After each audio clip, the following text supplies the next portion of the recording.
تیری جات چلانا، تیری جات چلانا، تیری جات چلانا۔ دیکھیں جی، ہم اس کو کیٹاگوریکلی کنڈیم کرتے ہیں، اور میں بغیر کسی تردد کے شروع میں یہ ورڈکٹ دے دوں کہ چاہے اہل بیت ہوں علیہم السلام، امہات المومنین ہوں علیہم السلام، یا صحابہ اکرام علیہم رضوان ہو، کسی کی شان میں بھی اس طرح کی گستاخی کرنا یا ان پر لعنت بھیجنا، نعوذ باللہ، سب و شتم کرنا، یہ 100% حرام اور گناہ کبیرہ ہے۔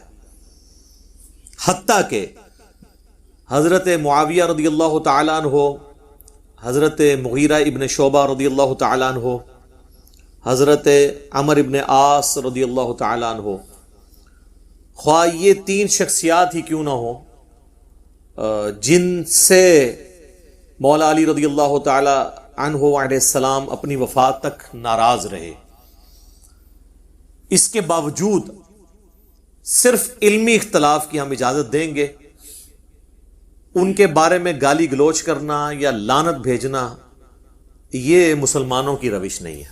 یہ بالکل اس چیز کو کلیئر کٹ سمجھ لینا چاہیے۔ اور وہ جو بدبخت کھڑا ہو کے یہ سارے بکواسات کر رہا تھا، اس کو بھی پکڑا ہے کسی نے کہ نہیں؟ اصل تو اس کو پکڑنے کی ضرورت تھی۔ کچھ عرصہ پہلے آپ کو پتا ہے کہ سیدنا ابو بکر صدیق رضی اللہ تعالیٰ عنہ علیہ السلام کی شان میں بھی ایک غالی رافضی، بلکہ اسے نصیری کہنا چاہیے، آصف الوی نے جو ہے وہ گستاخانہ جملہ بولا اور معاذ اللہ تکفیر کی ان کی، تو اس کے جواب میں میری ڈیٹیل ویڈیو آئی تھی، الحمدللہ لاکھوں لوگوں نے یوٹیوب پہ دیکھی ہے۔ میں نے جذباتی رد نہیں بلکہ علمی رد کیا ہے۔ جذباتی رد تو آج کل سوشل میڈیا پہ ان لوگوں کا بہت ہو رہا ہے، وہ ان کا کر رہے ہیں، یہ ان کا کر رہے ہیں، اور بڑی بڑی کانفرنسز ہو رہی ہیں، اور وہ تنظیمیں کہ جن کی وجہ سے امت کو اور خصوصاً ملک پاکستان کو امن کے اعتبار سے یہاں پر کئی ایک تکلیف کا سامنا رہا اور فسادات بھگتنے پڑے کئی دہائیوں تک، وہ دوبارہ سے تنظیمیں اب منظر عام پہ آ گئی ہیں، اور اسی مکتب فکر کے علماء جو ان تنظیموں کے ایٹیچیوڈ کے اوپر خود تان کرتے تھے، اب وہ خود ان کی سربراہی کر رہے ہیں۔ تو اس طرح کی تنظیموں کا باہر نکلنا بیسیکلی اس قسم کی ذلیل حرکتوں کا ریونج ہے۔ میں اس کو جسٹیفائی نہیں کر رہا۔ جس طریقے سے ڈاکٹر اشرف آصف جلالی صاحب نے سیدہ فاطمہ سلام اللہ علیہا کے بارے میں ایک خود ساختہ جھوٹا جملہ بولا، اور اس کے ریونج میں اہل تشیع کی جانب سے سیدنا ابوبکر صدیق رضی اللہ تعالیٰ عنہ علیہ السلام کی گستاخیاں شروع ہوئیں، بالکل اس طریقے سے۔ جب یہ والا ایٹیچیوڈ ہوگا جو یہ اڈاپٹ کیا گیا اہل تشیع کے غیر ذمہ دار ذاکر یا عالم کی جانب سے اعلانیہ، تو پھر ظاہر ہے کہ وہی تنظیمیں جن سے آپ کو اختلاف تھا، اب دوبارہ ان کو موقع مل گیا کہ وہ اپنا وہ سودا اپنی پبلک میں بیچے۔ تو یہ دونوں طرف کی علماء کو دیکھنے کی ضرورت ہے کہ یہ کس طرف امت کو لے کے جا رہے ہیں۔ اور یہاں پر میں اہل تشیع سے بھی کہوں گا کہ وہ اپنے جو بڑے علماء ہیں ان کی ذرا ویڈیوز دیکھیں، خصوصاً یہ آصف الوی والے مسئلے پہ بھی ذمہ دار علماء نے کہا کہ یہ غلط کام ہوا ہے، یہ گناہ کبیرہ ہے اس طرح کی بات کرنا۔ اور اس سے بھی بڑھ کر جو مفتی اعظم ایران ہیں، امام ان کے خامنائی صاحب، ان کا تو بہت پہلے فتویٰ آیا تھا، جب یاسر الحبیب جو غالی رافضی ہے، جو امام خمینی کو بھی کافر کہتا ہے، وہ اتنا غالی رافضی ہے، اس نے جب سیدہ عائشہ کی توہین کی تو اس وقت خامنائی صاحب نے باقاعدہ فتویٰ دیا کہ اہل سنت کے مقدسات کی توہین کرنا حرام ہے اور ایسا شخص شیعت سے خارج ہے۔ اور اسپیسیفکلی انہوں نے کہا کہ امہات المومنین کا جہاں تک تعلق ہے ان کی نسبت رسول اللہ کے ساتھ ہے صلی اللہ علیہ وآلہ وسلم، ان کی توہین رسول اللہ کی توہین ہے، بس یہی اب کیا جا سکتا ہے۔ باقی جو بھونکنے والے ہیں ان کو آپ، یہ تو حکومتوں کا کام ہے نا کہ ان کو روکیں، علماء کا تو کام جہاد بالقلم ہی ہے نا، وہ زبردستی تو نہیں کر سکتے۔ تو شیعہ علماء اس طرح کے ذمہ دار جو ہیں وہ ان چیزوں کا خیال رکھتے ہیں، اور انہی کو شیعہ کی پبلک کو چاہیے کہ فالو کریں. باقی رہا علمی اختلاف تو وہ میرے بھائی آپ کسی سے بھی کر سکتے ہیں. علمی اختلاف کے اوپر کوئی قدغن نہیں ہونی چاہیے. ہمارا جو جھگڑا ہے وہ ہے گستاخانہ الفاظ کے اوپر، لعنت کرنے کے اوپر، سب و شتم کرنے کے اوپر. علمی اختلاف آپ دنیا کے ہر انسان سے کر سکتے ہیں سوائے اس شخص کے جس کی قبر مدینے میں ہے، امام اعظم محمد رسول اللہ صلی اللہ علیہ وآلہ وسلم. اور صحابہ کرام کیا کرتے تھے. صحیح بخاری اور صحیح مسلم دونوں میں یہ حدیث موجود ہے، اور یہ حدیث خود ایک ناسبی روایت کر رہا ہے، مروان بن حکم، اور اس نے امام زین العابدین کو یہ بات بتائی، امام سجاد کو، بخاری میں بھی ہے مسلم میں بھی، کہ میں اس مجلس میں موجود تھا جہاں پر سیدنا عثمان اور سیدنا علی کا اختلاف ہو گیا حج تمتع کے مسئلے میں.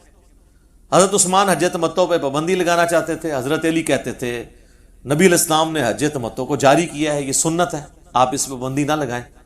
اتنی مشکل سے حضور نے یہ مشرکانہ ایک رسم توڑی تھی، کیونکہ عرب کے لوگ حج والے سفر میں عمرے کو گناہ سمجھتے تھے. نبی علیہ السلام نے اس کی اجازت دی، امت کے لیے آسانی فرمائی. تو جب حضرت عثمان اپنی بات پر ڈٹے رہے، حالانکہ خلیفہ راشد تھے، تو حضرت علی نے کہا کہ میں کسی بھی شخص کی وجہ سے رسول اللہ کی سنت کو نہیں چھوڑ سکتا. میں حج اور عمرے کی اکٹھی نیت کرتا ہوں، یعنی جمع کرنے کی، چاہے وہ قران کی شکل میں ہو یا تمتع کی شکل میں. تو انہوں نے سنت کو اڈاپٹ کیا. اس پہ حضرت عثمان نے کوئی ان کو جیل میں نہیں ڈلوایا، نہ کسی نے کہا کہ گستاخی ہو گئی، کیونکہ ان کو پتا تھا حضرت علی جو ہے وہ دلائل کے ساتھ علمی رد کر رہے ہیں، اور نبی علیہ السلام کی سنت تو ہے. خیر یہ الگ سے ٹاپک ہے. اسی طریقے سے جامعہ ترمذی میں حدیث ہے، اہل شام میں سے ایک شخص آتا ہے حضرت عبداللہ بن عمر کے پاس، حضرت معاویہ کا دور ہے، اور شامی تو آپ کو پتا ہے ان کی ایک اٹیچمنٹ بھی ہے، اور وہ شام سے آتا ہے. حضرت معاویہ نے پھر اپنے دور کے اندر حج تمتع کے اوپر پابندی لگائی. حضرت علی نے اس کو بحال کیا تھا، لیکن پھر وہ پابندی جب دوبارہ لگی تو امت نے ایکسیپٹ نہیں کیا.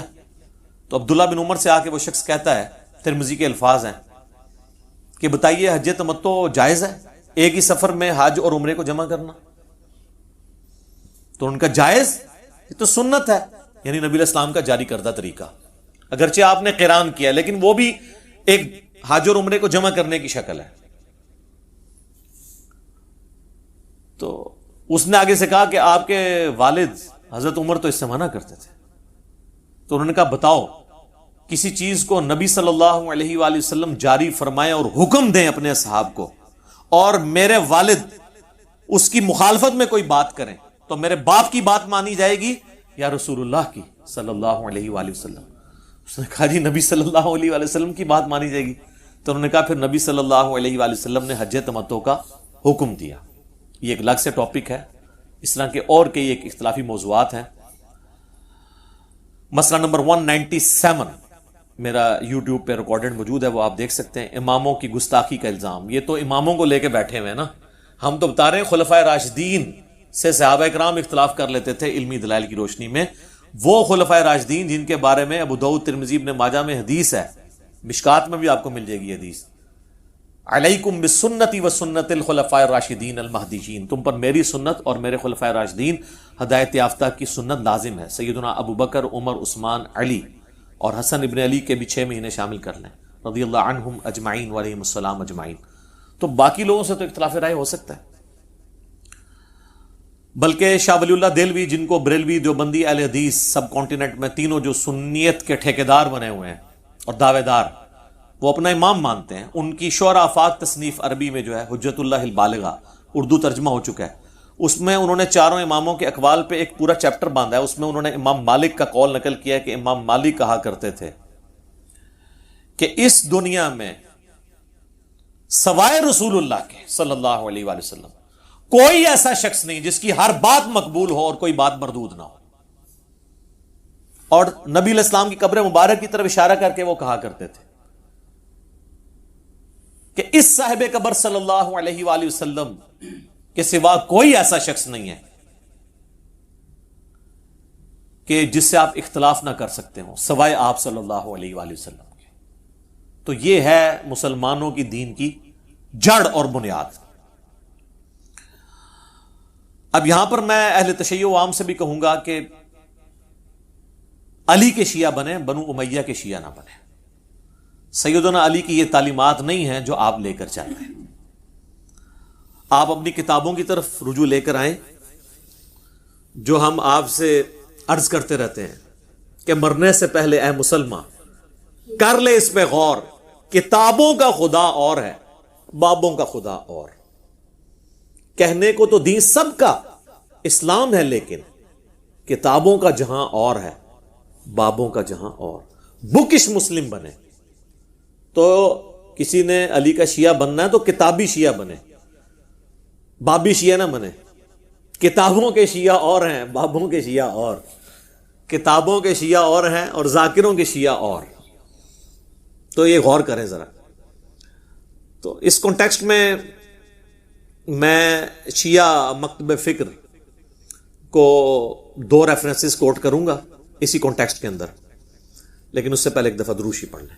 اللہم صلی علی محمد وعلی آل محمد کما صلیت علی ابراہیم وعلی آل ابراہیم انک حمید مجید. اللہم بارک علی محمد وعلی آل محمد کما بارکت علی ابراہیم وعلی آل ابراہیم انک حمید مجید. آمین. میرے بھائیو، یہ دونوں ریفرنسز ان کی شورا آفاق تصنیف،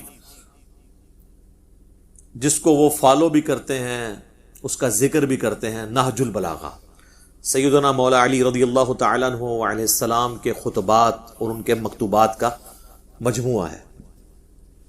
اس کے اوپر الگ سے میری کئی ویڈیوز ریکارڈڈ ہیں. بہرحال نہج البلاغہ کو مقبولیت اہل تشیع کے ہاں جتنی حاصل ہوئی عرب و عجم کے اندر، اور کسی کتاب کو نہیں.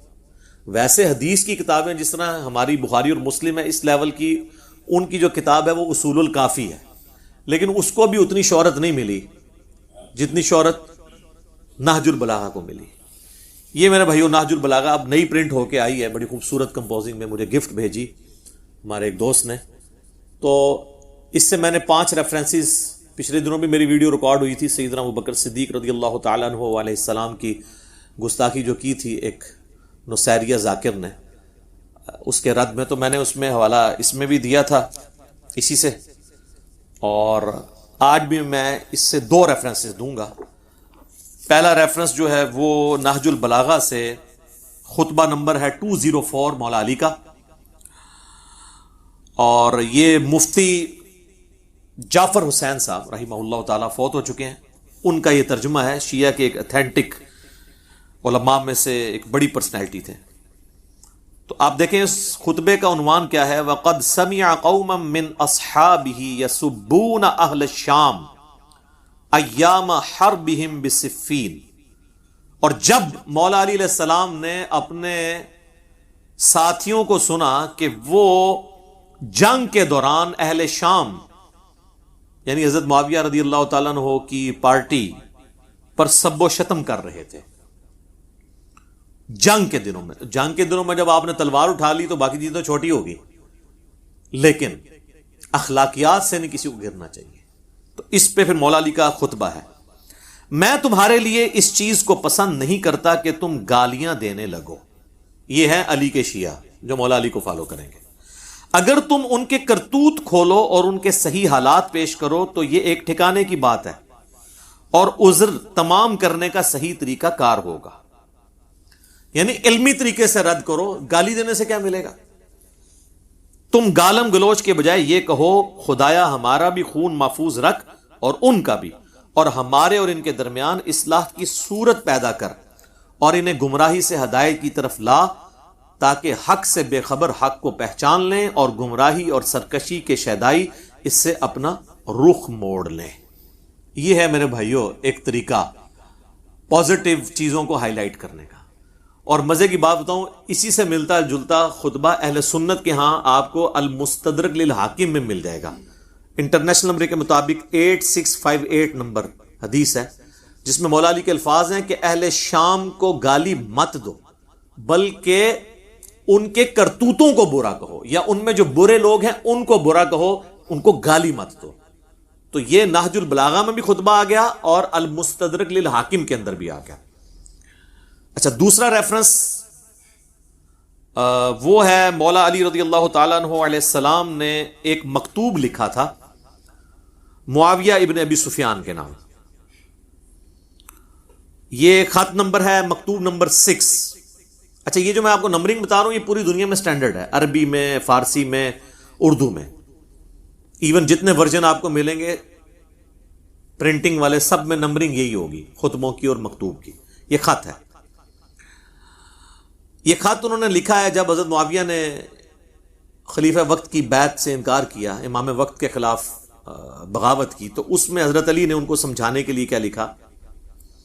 جن لوگوں نے ابو بکر، عمر اور عثمان کی بیعت کی تھی انہوں نے میرے ہاتھ پر اسی اصول کے مطابق بیعت کی ہے جس اصول پر وہ ان کی بیعت کر چکے تھے.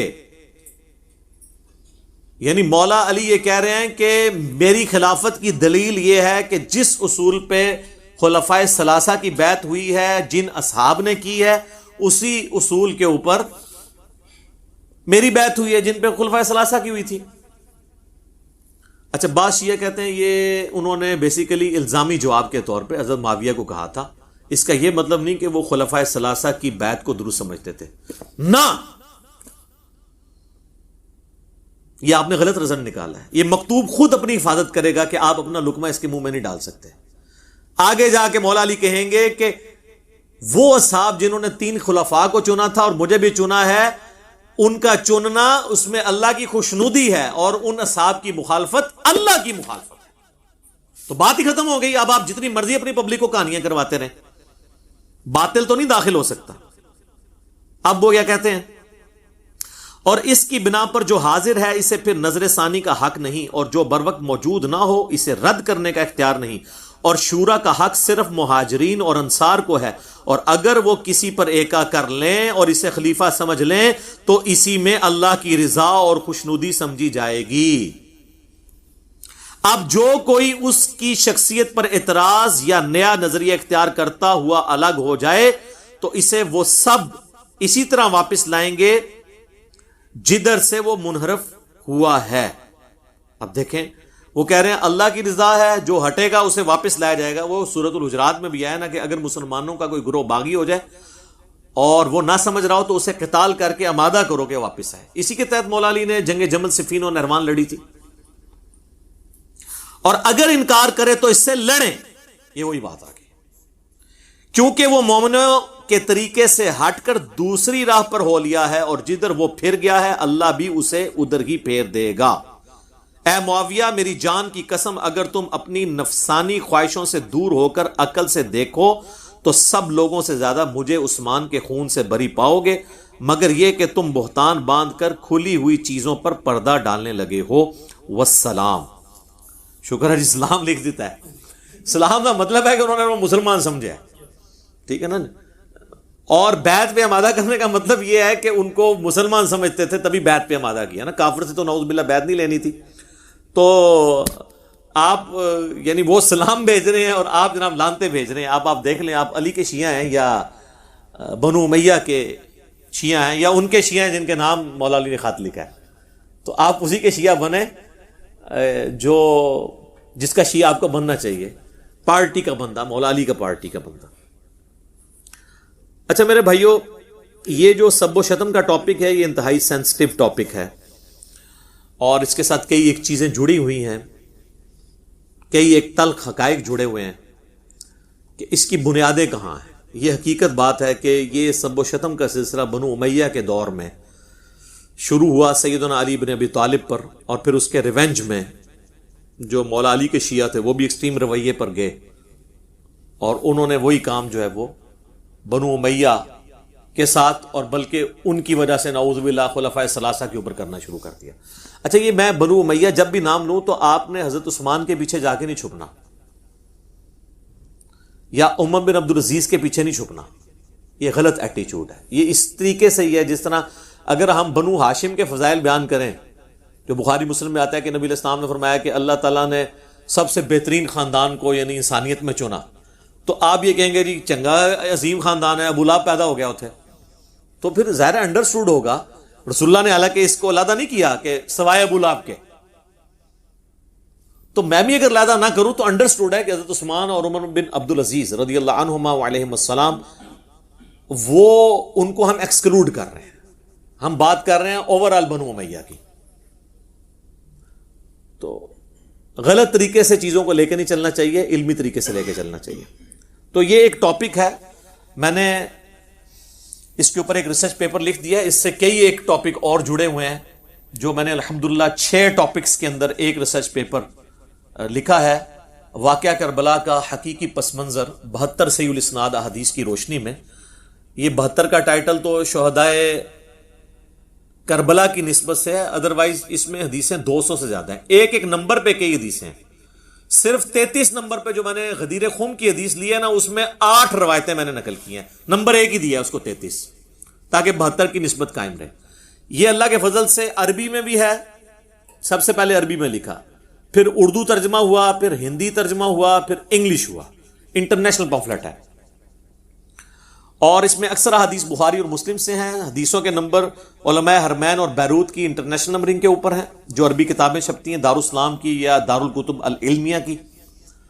اور اس ریسرچ پیپر میں بخاری مسلم کے علاوہ جو حدیث کی کتابیں ہیں, ان میں نے ہر حدیث کی کتاب میں جو حدیث تھی اس کے اوپر دور حاضر کے بڑے محققین کی تحقیم لگائی ہے. شیخ البانی کی, شیخ زبیر لیزئی کی, شیخ شعیب ارناؤت کی رحمہم اللہ اجمعین.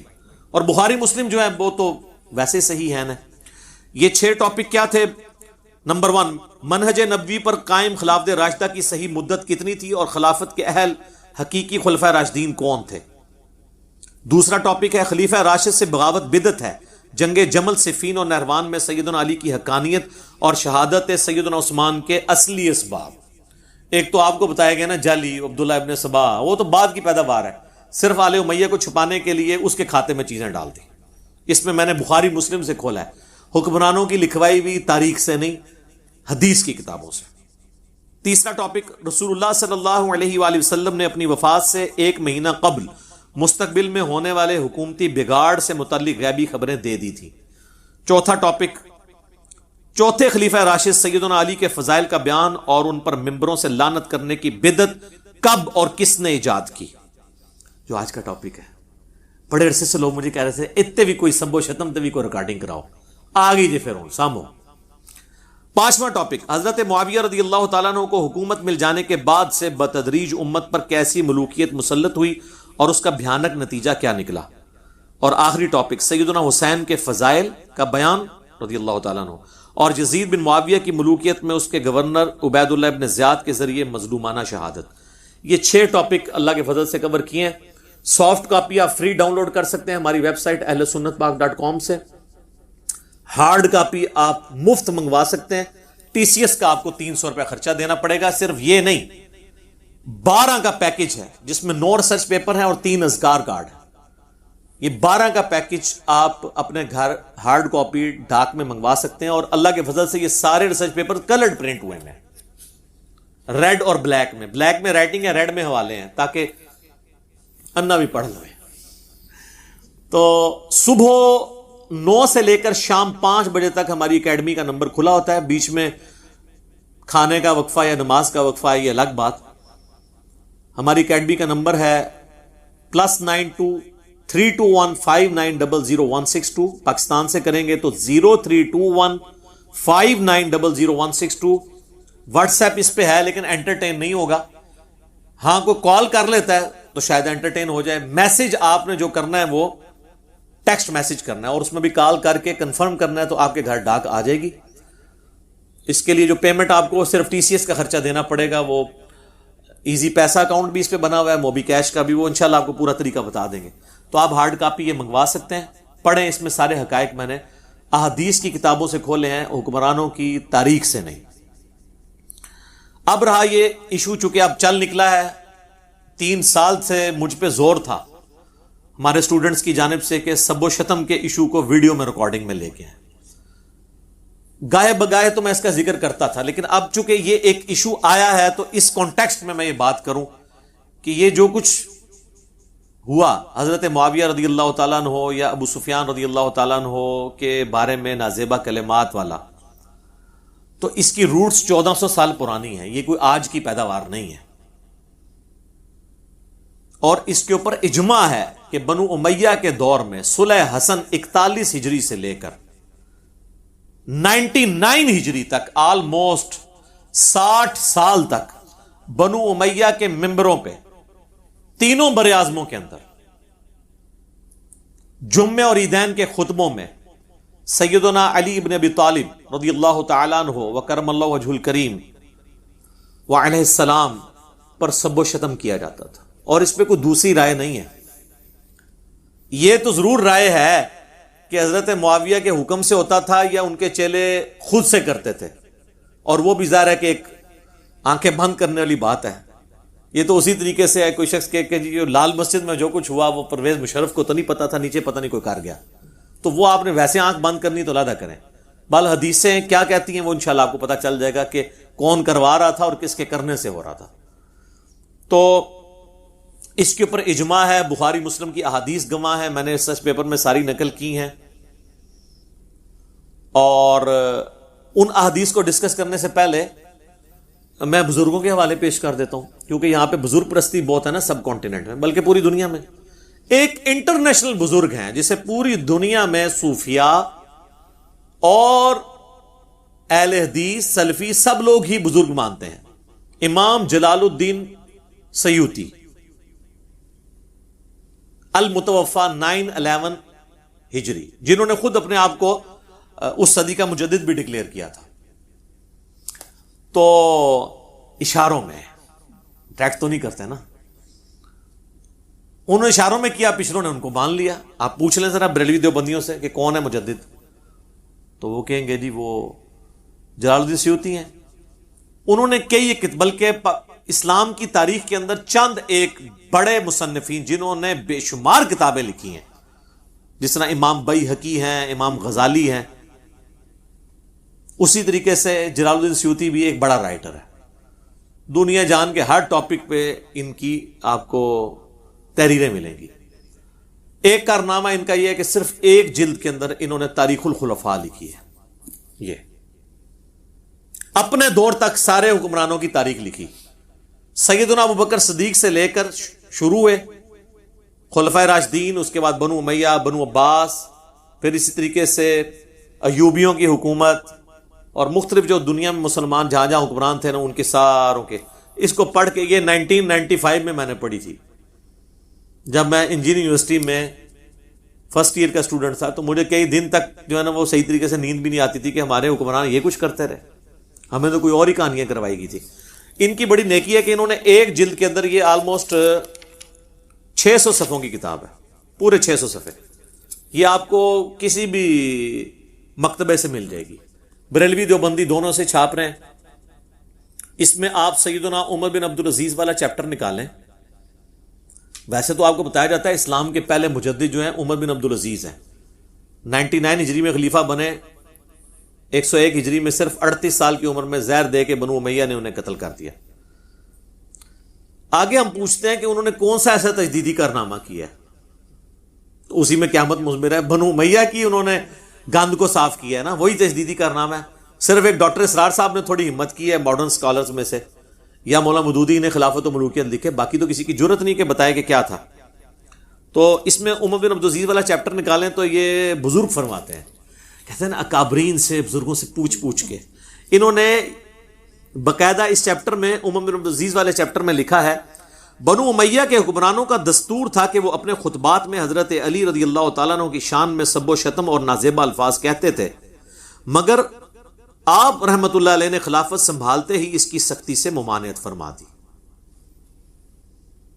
انہوں نے جلال الدین سیوطی کا بھی نام لینا چھوڑ دینا ہے، لیکن وہ بہت بڑا بندہ ہے، ایڈا بھارا بندہ ہے، انہوں نے یہ چھاڑ سکتے، اور انٹرنیشنل بندہ ہے، یہ صرف سب کانٹیننٹ نہیں پوری دنیا میں ان کو مانا جاتا ہے. اور اپنے گورنروں کو لکھا کہ ممالک محروسہ میں آندہ ایسا نہ ہو اور ان کی شان میں جو نازیبہ الفاظ استعمال کیے جاتے تھے ان کی جگہ آندہ سے یہ الفاظ بولے جائیں. سورۃ النحل آیت نمبر 90 نمبر، ان اللہ یأمر بالعدل والاحسان. یہ آیت انہوں نے داخل کی کہ اللہ تعالیٰ تمہیں حکم دیتا ہے عدل و انصاف کرنے کا، احسان کا، اور تمہیں برائی اور بے حیائی اور بےہودگی کے کاموں سے منع کرتا ہے، یہ ہے جس کی وہ تمہیں نصیحت کرتا ہے تاکہ تم متقی بن جاؤ. کوئی بے حیائی کر رہے تھے نا وہ حضرت علی کے بارے میں، یعنی یہ نعوذ باللہ نازیبہ الفاظ بول کے. چنانچہ تب سے اب تک خطبات کے آخری جملے یہی پڑھے جاتے ہیں، اور واقعی پڑھے جا رہے ہیں، ہم تو خطبات میں سن رہے ہیں. یہ جو آپ کو خطبے دیتے ہیں ان سے پوچھیں یہ آیت جو آپ خطبے میں پڑھتے ہیں یہ کس حدیث میں آیا کہ نبی الاسلام پڑھتے تھے؟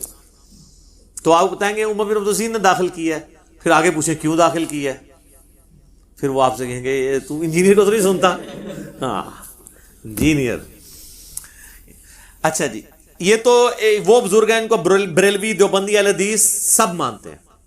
اہل حدیث کو ذرا زیادہ مسئلہ ہوتا ہے، ان کے تو ہم نے ایک بزرگ دریافت کر لیے ہیں جن کے نام پہ ان کا فرقہ چل رہا ہے. وہابی. محمد بن عبد الوہاب صاحب کا بیٹا ہے عبداللہ بن محمد بن عبد الوہاب، المتوفا 1242 ہجری. ان کی کتاب ہے سیرت الرسول، جس کے حوالے الرحیق المختوم میں بھی موجود ہیں. آلموسٹ 800 صفحوں کی یہ کتاب ہے. اس کا PDF ہماری ویب سائٹ پہ رکھا ہوا ہے، اور ہارڈ کاپی بھی آپ ہماری اکیڈمی میں رابطہ کر سکتے ہیں. آج کل اس کی وہ ختم ہوئی ہوئی ہیں، پرنٹنگ میں گئے ہوئے ہیں، انشاءاللہ پھر آپ کو مل جائے گا. اور یہ جیلم سے ہی چھپی ہے. دارالاسلام نے عربی میں چھاپی تھی، اردو ترجمہ ہی نہیں کیا. جیلم والوں سے ہو گیا، اب وہ پچھتا رہے ہوں گے کہ کیوں ہو گیا. اس میں اس کی خوبی یہ ہے کہ اس میں خلفائے راشدین کے اوپر بھی انہوں نے چیپٹر باندھے اینڈ پہ نا. تو مولا علی والا ذرا چیپٹر نکال لیں. اس میں کئی ایک حوالے ہیں، وہ آج ٹاپک نہیں، چونکہ اسی ٹاپک سب و شتم کو میں کور کر رہا ہوں. تو اس میں 797 نمبر پیج ہے. عربی میں بھی آپ کو مل جائے گا، اردو میں بھی حضرت علی والا چیپٹر بالکل اینڈ پہ. تو یہ جس کو کہتے ہیں ہم وہابی ان کی وجہ سے، ویسے تو کہتے ہیں اللہ کی وجہ سے، اللہ کی وجہ سے نہیں، وہ انہی کی طرف منسوب کیا جاتا ہے. ویسے وہ بھی غلط ہے، کیونکہ ان کا نام تھا محمد بن عبد الوہاب اور یہ ان کا بیٹا ہے عبداللہ. وہ لکھتے ہیں بنو امیہ ان کی تنقیس اور ان کے بارے میں نازیبہ الفاظ استعمال کرتے رہے، مگر اس سے علماء کے دل میں ان کی محبت بڑھ گئی، مولا علی کی، اور قدر و منزلت میں اضافہ ہو گیا. عمر بن عبداللہ بن زبیر کہتے ہیں رحمہ اللہ تعالی، بنو امیہ 60 سال تک ان کو گالیاں دیتے رہے مگر ان کا کچھ نہ بگاڑ سکے، بلکہ ان کی شان پہلے سے بھی بلند ہو گئی. دین نے ایک عمارت کھڑی کی جس کو دنیا نے گرانے کی کوشش کی، دنیا کچھ نہ بنا سکی، اور جو کچھ بنایا اس کو بھی منہدم کر دیا. یعنی مولا علی سے جو ٹکرایا وہ خود ہی بدنام ہوا ہے. آپ دیکھ لیں، بنو امیہ نے 60 سال تک لعنت کی ہے نا، 1400 سال سے لعنتیں کھا رہے ہیں. یعنی میں یہ نہیں کہہ رہا کہ وہ جو لعنتیں کر رہے ہیں وہ صحیح کر رہے ہیں، یہ یعنی ایک مکافات عمل والا مسئلہ ہے. تو وہ اپنی کیتیاں گیا ہیں نے، دوسرے الفاظ میں وہ پنجابی میں کہا جاتا ہے نا، اپنے کیے ہوئے اعمال آ گئے ہیں. میں اس کو جسٹیفائی نہیں کر رہا، لیکن ان کو سوچنا چاہیے کہ یار یہ بھی ہو جاتا ہے. دنیا مکافات عمل کا نام ہے، یہاں پہ ایسا ہو جاتا ہے. تو یہ دو حوالے ہو گئے بزرگوں کے. اس دور میں انٹرنیشنل لیول کے اوپر مسلمانوں میں جینیس پرسنالٹی ہیں مولانا مودودی رحمہ اللہ تعالی. تیسرا والا میں طاق کرنے کے لیے ان کا پیش کر دیتا ہوں، خلافت و ملوکیت. کیونکہ پڑھا لکھا طبقہ تو مولویوں کو اور اماموں بزرگوں کو کسی کھاتے میں نہیں مانتا. وہ کہتا ہے جی کوئی کو پڑھ لکھے سیاڑے بندے دی گل کرو. مولوی تو ہو سکتا ہے ان کو کچھ نہ سمجھتے ہوں، لیکن جو ان کو سمجھتے ہیں نا وہ ان کو اور ان کے بزرگوں کو کچھ نہیں سمجھتے. تو لہٰذا ہم نے تو ہر طبقے کو ایڈریس کرنا ہے نا، یہ تو انٹرنیشنل پلیٹ فارم ہے. یہ خلافت و ملوکیت کا نیا ورژن ہے اور پوری تخریج کے ساتھ ہے. ایک ایک بات کا نیچے ریفرنس لکھا ہوا ہے اہل سنت کی کتابوں کا. اس میں جو چیپٹر ہے نا حضرت معاویہ رضی اللہ تعالیٰ عنہ کا عہد، اس میں وہ لکھتے ہیں ایک اور نہایت مکروہ بدعت حضرت معاویہ رضی اللہ تعالیٰ عنہ کے عہد میں یہ شروع ہوئی کہ وہ خود اور ان کے حکم سے ان کے تمام گورنر خطبوں میں برسر ممبر حضرت علی رضی اللہ تعالیٰ عنہ پر سب و شتم کی بوچھاڑ کرتے تھے، حتیٰ کہ مسجد نبوی میں ممبر رسول صلی اللہ علیہ وآلہ وسلم پر عین روضہ نبوی کے سامنے حضور صلی اللہ علیہ وآلہ وسلم کے محبوب ترین عزیز کو گالیاں دی جاتی تھیں، اور حضرت علی رضی اللہ تعالیٰ عنہ کی اولاد اور ان کے قریب ترین رشتہ دار اپنے کانوں سے یہ گالیاں سنتے تھے. یہ مسند ابی یعلا میں موجود ہے. سیدنا حسن و حسین کہ سامنے مروان بن حکم نے کہا کہ اہل بیت تو ہے ہی لعنت والے لوگ، اہل بیت کا لفظ استعمال کر کے پھر انہوں نے پھر جواب بھی دیا اس کا. یہ مسند ابی یعلا میں صحیح سند کے ساتھ موجود ہے. کسی کے مرنے کے بعد اس کو گالیاں دینا شریعت کو تو درکنار انسانی اخلاق کے بھی خلاف تھا، اور خاص طور پر جمعے کے خطبے کو اس گندگی سے آلودہ کرنا تو دین اور اخلاق کے لحاظ سے سخت گھناؤنا فعل تھا. حضرت عمر بن عبدالعزیز نے آ کر اپنے خاندان کی دوسری غلط روایات کی طرح اس روایت کو بھی بدل ڈالا اور خطبہ جمعہ میں سیدنا علی پر سب کرنے کی بجائے یہ آیت پڑھنا شروع کر دی، ان اللہ یأمر بالعدل والاحسان وایتاء ذی القربى وینہی عن الفحشاء والمنکر والبغی یعظکم لعلکم تذکرون. اب یہی بات مودودی صاحب نے جب لکھی نا تو علماء کہتے ہیں مودودی پتہ نہیں کہاں بیٹھ کے کرتا رہتا. میں نے اس سے پہلے بابوں کے والے دیے، ٹھیک ہے، حالانکہ یہ ہمارے لیے نہیں ہے. کیوں؟ کیونکہ ہم تو کہتے ہیں کہ مرنے سے پہلے اے مسلمان کر لے اس پہ غور، کتابوں کا خدا اور ہے، بابوں کا خدا اور. تو یہ آپ جن بابوں کو مانتے تھے نا، ہم نے انہی کی کتابوں کے حوالے آپ کو پیش کر دیے. یہ حوالے تھے آپ کے لیے. ویسے آپ کا تو چیپٹر یہیں پہ کلوز ہو جاتا ہے، کیونکہ یہ تو کہتے ہیں جب بزرگ فرما دے تو دلیل تو ان سے مانگنے ہی گستاخی ہے. اب میں جو پڑھی لکھی عوام ہے جن کو ہم نے اتنا ایجوکیٹ کر کے بکش بنایا ہے، وہ تو ہم سے سوال کریں گے کہ ان بزرگوں کو تو چھوڑیں، آپ ہمیں دلائل دیں بخاری سے، مسلم سے، حدیث کی کتابوں سے. تو ظاہر ہے پڑھے لکھے طبقے کو بھی تو ایڈریس کرنا چاہیے نا. ان لوگوں کو تو ایڈریس کر لیا. تو ان کے لیے ہم نے ریسرچ پیپر کے اندر جو چوتھا ٹاپک تھا، سب ٹاپک، اس کے اندر یہ سب کچھ کور کیا ہے، یہ 5B ریسرچ پیپر کے اندر. تو وہ سارا کچھ تو ایک نشست میں کرنا مشکل ہے. میں چند ایک چیزیں اس میں سے کور کر دیتا ہوں اسی ایک ٹاپک سے ریلیٹڈ. اس کی وجہ یہ ہے کہ یہ دوبارہ شاید میں اس کو پھر ریکارڈنگ میں نہ لے کر آؤں. روزانہ تو اس طرح کی باتیں نہیں ہو سکتی. اب یہ محرم بھی چل رہا ہے اور ایک ایشو بھی اٹھا ہوا ہے، تو میں جلدی جلدی اس کو کور کرتا ہوں، ایک پوری ڈاکٹرن آپ کے سامنے رکھتا ہوں. لیکن اس سے پہلے ایک دفعہ دروشی پڑھنا ہے. اللہم صلی علی محمد وعلی آل محمد کما صلیت علی ابراہیم وعلی آل ابراہیم انک حمید مجید. اللہم بارک علی محمد وعلی آل محمد کما بارکت علی ابراہیم وعلی آل ابراہیم انک حمید مجید. آمین. سب سے پہلے تو بخاری اور مسلم کی وہ حدیث کہ نبی صلی اللہ علیہ وآلہ وسلم نے فرمایا کہ میرے صحابہ کو گالی مت دو. اچھا، یہ لفظ صحابہ بھی بول سکتے ہیں، صحابہ بھی بول سکتے ہیں. عربی میں یہ دونوں مستعمل ہیں، زیر کے ساتھ بھی زبر کے ساتھ. اگر تم احد پہاڑ کے برابر سونا بھی خیرات کر دو، میرے صحابی نے جو ایک مد 600 گرام آلموسٹ آدھا کلو خیرات کیا تھا، تم اس کو بھی نہیں پہنچ سکتے، اس کے آدھے کو بھی نہیں پہنچ سکتے. احد پہاڑ کئی کلومیٹرز پہ پھیلا ہوا وہ سونے کا ہو اور تم اللہ کی راہ میں خرچ کرو اور میرا صحابی ایک پاؤ بھی گندم خیرات کر دے، وہ وزنی ہے، کیونکہ اس نے نبی الاسلام کا ساتھ دیا مشکل وقت میں. اب اسی حدیث کا ایک تلخ پہلو ہے کہ یہ حدیث بھی یہ لوگ آدھی پیش کرتے ہیں، یہ اس قابل ہی نہیں ہے کہ یہ حدیث بھی پوری پیش کر سکیں، کیونکہ اس میں قیامت مضمر ہے. یہ پوری حدیث صحیح مسلم کے اندر ہے. بخاری میں اس کا نمبر ہے 3673، مسلم میں 6488. اس میں الفاظ ہیں، ابو سعید خدری کہتے ہیں ایک دفعہ جھگڑا ہوا تو حضرت خالد ابن ولید نے جذبات میں آ کے عبد الرحمن بن عوف کو گالیاں دے دی. نبی علیہ السلام تک شکایت پہنچی تو آپ نے حضرت خالد ابن ولید کو ڈانٹا کہ تم میرے صحابہ کو گالی مت دو. اب تم لوگ اگر احد پہاڑ کے برابر سونا بھی خیرات کر دو نا، عبد الرحمن بن عوف کا مقابلہ نہیں ہو سکتا. یہ تو بعد میں صحابہ جو بنے تھے ان کو کہا گیا کہ آپ بڑے سینئر صحابہ کو برا نہ کہو. ہم لوگوں کو تو آٹومیٹکلی پہنچ گیا یہ میسج، لیکن جہاں طویل خاص کے اعتبار سے تھا وہ انہوں نے آدھا پیش کیا، آدھی حدیث میرے صحابہ کو گالی مت دو. وہی بات ہے علماء یہود والا کردار، افتؤمنون ببعض الکتاب. یہ حدیث کا حصہ کیوں انہوں نے چھپایا؟ اس لیے چھپایا کہ اگر یہ حصہ سامنے آتا تو لوگوں نے سوال کرنا تھا کہ یہ نبی علیہ السلام نے تو صحابہ کو منع کیا تھا کہ سینئر صحابہ کو گالی نہیں دینی، تو جو سینئر ترین صحابی ہیں خلفائے راشدین میں سے مولا علی، ان کو جو سب و شتم کرے گا اس کے بارے میں پھر شرعی حکم کیا ہوگا؟ ویسے پبلک کو انہوں نے کرایا صحابہ کو گالی دینے والا کافر ہے، ہماری ویڈیو سے پہلے. آپ کہتے ہیں نہیں وہ گناہ کبیرہ ہے. اب کیوں نہیں کفر رہا؟ کیونکہ ان کو پتا چلا کہ تو کفر کہاں تک جائے گا. جن کو بچانے کے لیے سب کچھ کر رہے ہیں سب سے پہلے ان پہ لوٹے گا کفر. تو انہی کو بچانے کے لیے انہوں نے حدیث بھی آدھی بیان کی. تو انو میرے صحابہ کو گالی مت دو, آندھا کو مولوی بیان کریں, ان کو پوری حدیث پڑھ. صحیح مسلم 6488, صحیح بخاری میں ایک حدیث ہے, اما عائشہ کہتی ہیں 1393 نمبر حدیث, کہ نبی علیہ السلام نے فرمایا مردوں کو گالی مت دو, وہ اپنے انجام کو پہنچ چکے. یعنی جو بندہ مر گیا نا, آپ اس کو گالی نہیں دے سکتے, کیونکہ آپ تو اللہ کے پاس جا چکے ہیں. اچھے اعمال کیے تو ان کا فائدہ مل رہا ہوگا, اور برے اعمال کو بھگت رہا ہوگا.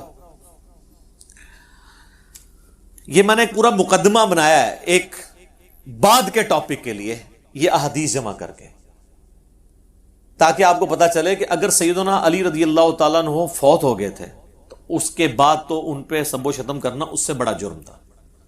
دیکھیں زندگی میں آپ اختلاف رائے میں جذباتی ہو کے ایک دوسرے کو گالی بھی دے سکتے ہیں. صحیح بخاری اور مسلم دونوں میں آتا ہے. مسلم میں ذرا ڈیٹیل ہے, حضرت عباس اور حضرت علی کا جھگڑا ہوا, جو اکثر ناسبی پیش کرتے ہیں. ان کے پاس رہنے کو ایک ہی بات رہ گئی ہے.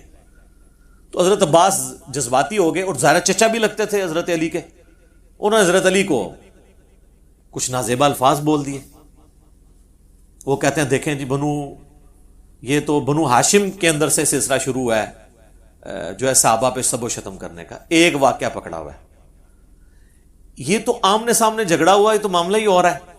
مرنے کے بعد آپ کا غصہ ہی ٹھنڈا نہ ہو, آپ 60 سال تک گالیاں نکالتے رہیں, تو اس پہ تو آپ کو ذہنی مریض ہی کہا جا سکتا ہے. اور لوگ یہ بھی کہتے ہیں یار وہ جب تلواریں اٹھ گئی تو گالی تو پھر چھوٹی چیز ہے. نہ سر, تلواروں کے مقابلے میں گالی چھوٹی چیز اس وقت ہے جب دو بدو ہو, جب ایک بندہ مر جائے. مرنے کے بعد تو دشمن کا بھی ذکر لوگ طریقے سے کرتے ہیں. مرنے کے بعد ممبروں پہ مسجد کے اندر اس پہ لانتیں کروائی جائیں تو یہ اس کے خلاف تلوار اٹھانے سے بڑا جرم ہے.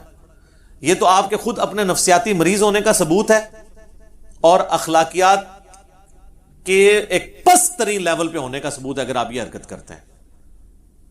تو یہ اپنے ویٹیج میں اس سے بڑا جرم ہے تلوار اٹھانے سے. وہ تو ایک واقعہ ہوا, وہ تو صحیح مسلم میں حدیث ہے, چچا باپ کی مثل ہوتا ہے. تو حضرت علی کے باپ کی حیثیت سے تھے حضرت عباس. باپ اگر اپنے بیٹے کو غصے میں گالی دے لے اور ایک دفعہ دے لے, یہ تو نہیں کہ حضرت عباس جو ہے وہ روزانہ ممبر پہ چڑھ جاتے تھے اور حضرت علی پہ سب و شتم کرتے تھے, پھر آگے ان کی اولاد بھی حضرت علی کی وفات کے بعد بھی اپنے باپ کے اس واقعے کو یاد کر کر کے تو جناب ممبروں پہ لعنت کیا کر. نعوذ باللہ, یعنی وہ کہانی کرائیں جو آپ ایکسیپٹ کریں. اس لیے دیکھیں پڑھا لکھا طبقہ کہتا ہے یار علماء میں تو کامن سینس بھی نہیں ہے. پھر کہتے ہیں علماء کی عزت نہیں ہے. یار آپ اپنی عزت کروائیں نا. تو یہ دو چیزوں کو آپ مکس کرتے ہیں. میں ساتھ ساتھ نا ہر چیز کلیئر کر رہا ہوں. کوئی چیز رہ گی نا آپ نے اینڈ پہ مجھے یاد کرا دیں, تسی بھی بڑے ایکسپرٹ ہو. تو میں کوشش کریں کوئی شہر ہوئے نا کوئی دوبارہ تو ریکارڈنگ نہیں میں نے کروانی. اچھا, بخاری اور مسلم دونوں میں حدیث ہے. بخاری میں 6788, مسلم میں 4410. ایک فاطمہ نامی عورت کی چوری کا مقدمہ حضور کے پاس آیا. لوگوں نے سفارش کے لیے اسامہ بن زید کو بھیج دیا. اونچے خاندان سے تھے. نبی علیہ السلام کو جلال آیا, آپ نے مسجد میں ممبر رکھا اور آپ نے خطبہ دیا. آپ نے فرمایا تم سے اگلی قومیں اس لیے ہلاک ہوئیں کہ ان کے اشرافیہ کے لیے الگ قوانین اور عام لوگوں کے لیے الگ ہوتے تھے. اللہ کی قسم میری بیٹی فاطمہ بھی چوری کرتی تو میں اس کے بھی ہاتھ کٹواتا.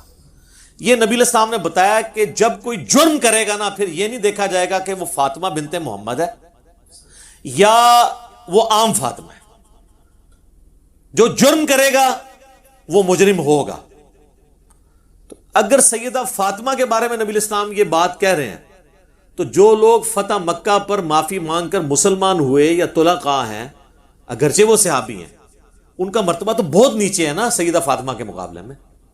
وہ اگر کوئی غلط چیز کریں گے تو نبی علیہ السلام کا حکم ان پہ بھی ہے, جسے فٹ اسے گفٹ. اس سے بھی بڑھ کر جامعہ ترمذی کے اندر حدیث موجود ہے 824. شیخ البانی, شیخ زبیر علی زئی دونوں سے ہی کہتے ہیں, اہل حدیث کے ہر ممبر سے بیان ہوتی ہے کہ اہل شام میں سے ایک شخص آ کے عبداللہ بن عمر سے پوچھتا ہے یہ حج تمتع جائز ہے؟ وہ کہتے ہیں جائز, تو سنت ہے, نبی الاسلام نے جاری کیا. ان کے آپ کے والد تو منع کرتے تھے. انہوں نے کہا کہ بتاؤ اگر کسی کام کو رسول اللہ جاری کریں صلی اللہ علیہ وآلہ وسلم اور میرا والد اس کی مخالفت کرے تو میرے باپ کی بات مانی جائے گی یا نبی صلی اللہ علیہ وآلہ وسلم کی؟ اس نے کہا نبی علیہ السلام کی. تو آپ فرمایا کہ نبی علیہ السلام حج تمتع کا حکم دیتے تھے, تو اب کسی اور کے سرٹیفکیٹ کی ضرورت نہیں ہے. اب آ جائے میرے بھائیوں اس ٹاپک کی طرف، بخاری مسلم میں جو احادیث ہیں سب و شتم کے اوپر. میں بنیاد ہی کلیئر کر دوں. مفتی تقی عثمانی صاحب میرے لیے بہت قابل احترام ہیں، لیکن انہوں نے اپنی عوام کو، اپنے فالورز کو ایک پٹی پڑھا دی کہ یہ جو سب کا لفظ ہے نا، اس کا مطلب گالی نہیں ہمیشہ ہوتا، تنقید بھی ہوتا ہے. تو پہلے تو میں پھکی والا جواب دیتا ہوں کہ کیا حضرت علی پہ تنقید کرنا ثواب کا کام ہے؟ کیا خلیفہ راشد کے خلاف ایک دوسرے بندے کا تنقید کرنا اور اس سے بغاوت کرنا اور اس کی بیعت نہ کرنا یہ ثواب کا کام ہے؟ آپ تنقید بھی مانا لے لیں تب بھی بات کہاں تک جائے گی؟ کیونکہ جو حدیث ہے نا ابو داؤد ترمذی ابن ماجہ میں، علیکم بسنتی و سنت الخلفاء الراشدین المہدیین، اس میں الفاظ ہے تو میرے بعد بہت اختلاف دیکھو گے، اور دین میں نئی نئی بدعتوں سے بچنا اور میرے خلفاء راشدین اور میری سنت کو پکڑنا. نبی الاسلام نے خلفاء راشدین کے مخالفین کو بدعت پر کہا ہے، بدعت مکفرہ نہیں ہے. اور اس میں بھی الگ بات ہے کہ جو اہل جمل ہیں انہوں نے تو رجوع کر لیا، سیدنا طلحہ، زبیر، سیدہ عائشہ رضی اللہ عنہم اجمعین، ان کا معاملہ الگ ہے. مسئلہ خوارج کا اور اہل صفین کا، اہل شام کا، یہ الگ سے ایک ٹاپک ہے. فی الحال میں اس طرف تو سب کا ترجمہ وہ کہتے ہیں جی تنقید، یہ گالی تو انہوں نے خود سے بنا لی ہے. اچھا تو سر پھر آپ اس میں بھی کہہ دیا کریں میرے صحابہ کو تنقید مت کرو، وہاں ترجمہ کرتے ہیں سب کا گالی مت دو. ہم یہ کہتے ہیں کہ سب کا ترجمہ مسلم میں خود ہوا ہے، مسلم میں سب نہیں لعنت کے الفاظ موجود ہیں، وہ ہم آپ کو حدیث بتاتے ہیں. یہ بخاری میں بھی حدیث ہے، بخاری میں اس کا نمبر ہے 3703 اور مسلم میں ڈیٹیل کے ساتھ ہے 6229. اہل مروان، آل مروان جو تھے بنو امیہ، ان میں سے ایک شخص مدینے کا حاکم بنتا ہے اور سہل ابن سعد الساعدی کو بلاتا ہے ممبر پر اور کہتا ہے کہ حضرت علی کے بارے میں نازیبا کلمات کہو. وہ انکار کرتے ہیں، وہ سابقون الاولون میں سے ہیں، بلکہ وہ شیعان علی میں سے ہیں. بنو امیہ کے دور میں حضرت علی کے فضائل بیان کیا کرتے تھے. بخاری مسلم آپ کھول کے دیکھیں، لوگ ان کو جب حج کے موقع پر ملتے کہ آپ چند اصحاب میں سے ہیں سینئر جو باقی ہیں جنہوں نے رسول اللہ کی صحبت کی، تو آپ ہمیں بتائیں، تو وہ ایک حدیث سنایا کرتے تھے بڑی گج وج کے کہ اللہ کی قسم میں جانتا ہوں کہ غزوہ احد کے موقع پر جب رسول اللہ کے دانت شہید ہوئے تو کون تھا جو حضور کے زخم دھوتا تھا اور کس نے مرہم پٹی کی. تو کہتے ہیں کہ نبی علیہ السلام کا خون نہیں رکتا تھا تو مولا علی ایک ڈھال میں اس کو الٹا کر کے برتن بنا کے اس میں پانی لے کے آئے اور سیدہ فاطمہ پانی لے کے حضور کا زخم دھوتی تھی، اور وہ جب زخم سے خون رسنا بند نہ ہوا تو انہوں نے کاٹن کا ایک کپڑا جلا کے اس کی راکھ رکھی تو خون رک گیا. اور وہ یہ ہر جگہ چیخ چیخ کے یہ حدیث سناتے تھے کیونکہ بنو امیہ کے دور میں حضرت علی پہ سب و شتم ہو رہا تھا تو وہ حضرت علی کے فضائل بیان کرتے تھے. لہٰذا انہوں نے پھر سوچا کہ یار اسی بندے کو جو مولا علی کا شیعہ ہے اسی سے ہی حضرت علی پہ لعنت کرا دیں تو باقی تو سارے ایکسیپٹ کر لیں گے، قبائلی سسٹم ہے. تو ان کو بلایا گیا سہل ابن سعد الساعدی کو اور کہا کہ تم حضرت علی پہ سب و شتم کرو. تو انہوں نے کہا نہیں، کبھی نہیں ہو سکتا ایسے. ان کا چلو تم اگر یہ نہیں کہہ سکتے لعن اللہ ابا تراب کہہ دو، نعوذ باللہ. یہ الفاظ ہیں مسلم 6229، ابو تراب علی ابن ابی طالب پر لعنت، نعوذ باللہ. ابو تراب کا مطلب ہے مٹی والا، اور یہ نام بنو امیہ حقارت سے لیتے تھے. مٹی والا، ہم بھی کسی کو کہیں گے مٹی والا. اس پہ پھر سہل ابن سعد نے کہہ کر لگایا، انہوں نے کہا تم تو حضرت علی کی تنقید کرتے ہو ابو تراب کہہ کے. بنو امیہ جب ابو تراب کہے تو آپ سمجھیں گے وہ تحقیر سے کہہ رہے ہیں، جبکہ حضرت علی سب سے زیادہ اس نام سے خوش ہوتے تھے. ان کے اچھا یہ پھر نام کیسے پڑا؟ انہوں نے کہا ایک دفعہ سیدنا علی اور سیدہ فاطمہ کا میاں بیوی ہونے کے ناطے ایک اختلاف ہوا تو حضرت علی ناراض ہو کے گھر سے نکل گئے. اچھے خاوند ایسے ہی ہوتے ہیں، بیویوں سے جھگڑا ہو تو بیویوں کو نکالنے کے بجائے چپ کر کے سٹ سٹ کے باہر نکل جاؤ. ہم بھی ایسے ہی کرتے ہیں. اچھا نبی الاسلام آئے تو آپ نے فاطمہ سے پوچھا، سیدہ فاطمہ سے، علی کدھر ہے تیرے چچا کا لڑکا؟ ویسے تو حضرت علی رشتے میں چچا لگتے تھے لیکن ظاہر آپ رشتہ ہو چکا تھا اس لیے چچا کا لڑکا کہا. تو انہوں نے کہا اس طرح ناراض ہو کے چلے گئے.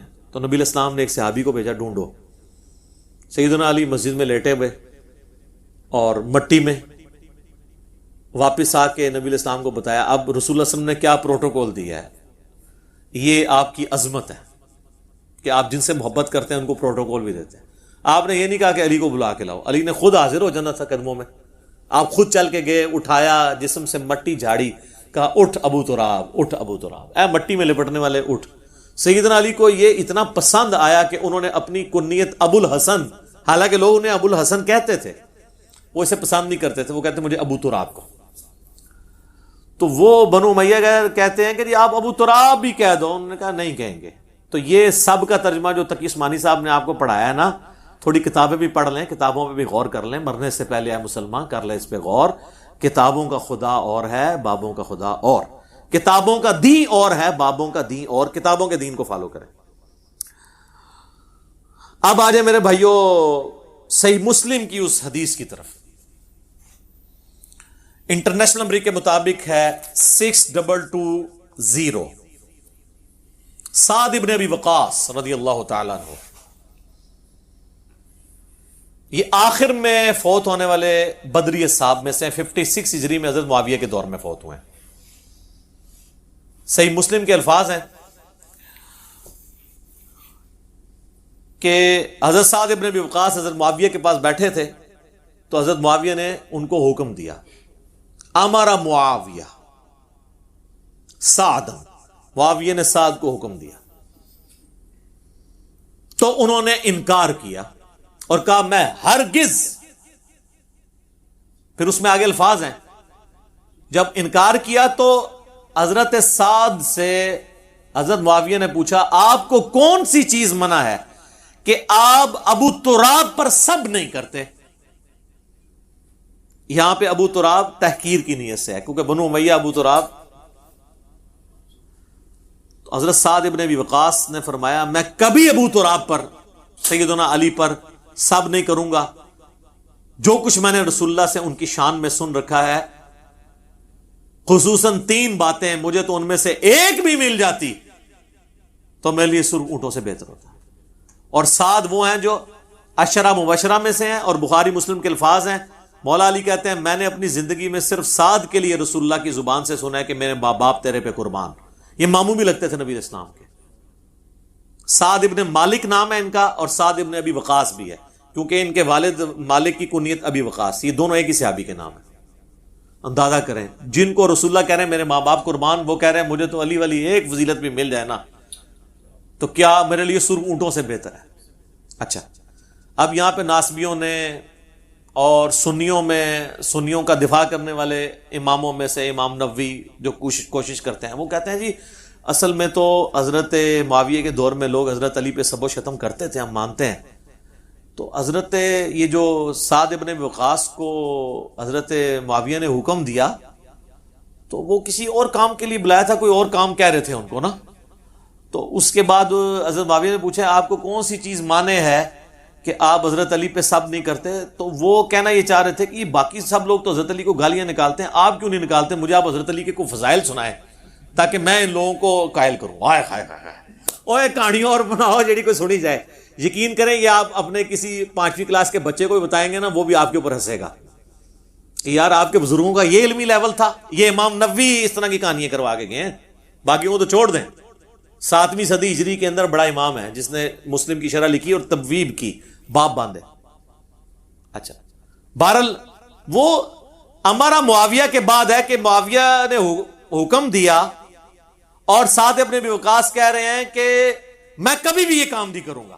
تو اسی کا حکم دیا تھا, جو مرضی کر لیں. بہرحال ابن تیمیہ کو داد دینی چاہیے, ابن تیمیہ نے مسئلہ حل کر دیا.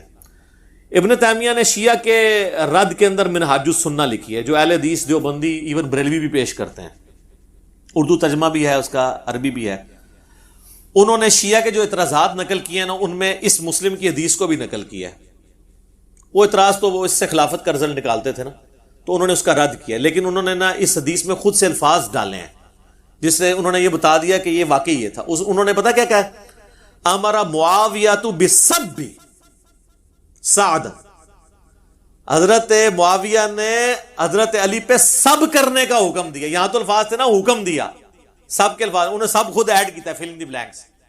تو فابا, تو اس نے انکار کر دیا. حالانکہ یہ الفاظ مسلم میں نہیں تھے, لیکن ابن تیمیہ نے ایڈ کر کے منصف مزاج ہونے کا ثبوت دیا. ایک بار کہہ دینا پھر رحمت اللہ علیہ, ویسے تو میں عموماً کہتا ہوں امام ابن تیمیہ المتوفی 728 ہجری، اس پہ بنتا ہے کہ اللہ کی رحمت ہو، اس کی وجہ سے انہوں نے جو تھوڑی بہت ناسبیت پھیلائی ہے، زیدیت، وہ اللہ تعالیٰ معاف کر دے. یہاں پہ انہوں نے حق گوئی کا ثبوت دیا ہے. آمین. اے بولے جی پرانے انہوں نے دلی چالے تک محبت ہے. اچھا جی، تو حضرت سعد ابن وقاص کہتے ہیں میں کبھی نہیں کروں گا. 3 باتیں مجھے ایک بھی مل جاتی. سن، پہلی بات، غزوہ تبوک کے موقع پر نبی علیہ السلام نے علی کو عورتوں اور بچوں پہ چھوڑا تو رونا شروع ہو گیا. یہ پہلا اور آخری موقع تھا کہ حضور کے ساتھ جنگ میں حضرت علی شریک نہیں، ورنہ ہر جنگ میں تھے. تو حضور علیہ السلام نے ان کو تسلی دی کہ کیا تو اس پہ خوش نہیں ہے کہ تیری میرے ساتھ وہی نسبت ہے جو ہارون کی موسیٰ کے ساتھ، جس طرح حضرت موسیٰ علیہ السلام کو طور پہ کہتے ہارون کو چھوڑ گئے تھے، مگر میرے بعد کوئی نبی نہیں. نبوت والا سٹیٹس نہیں.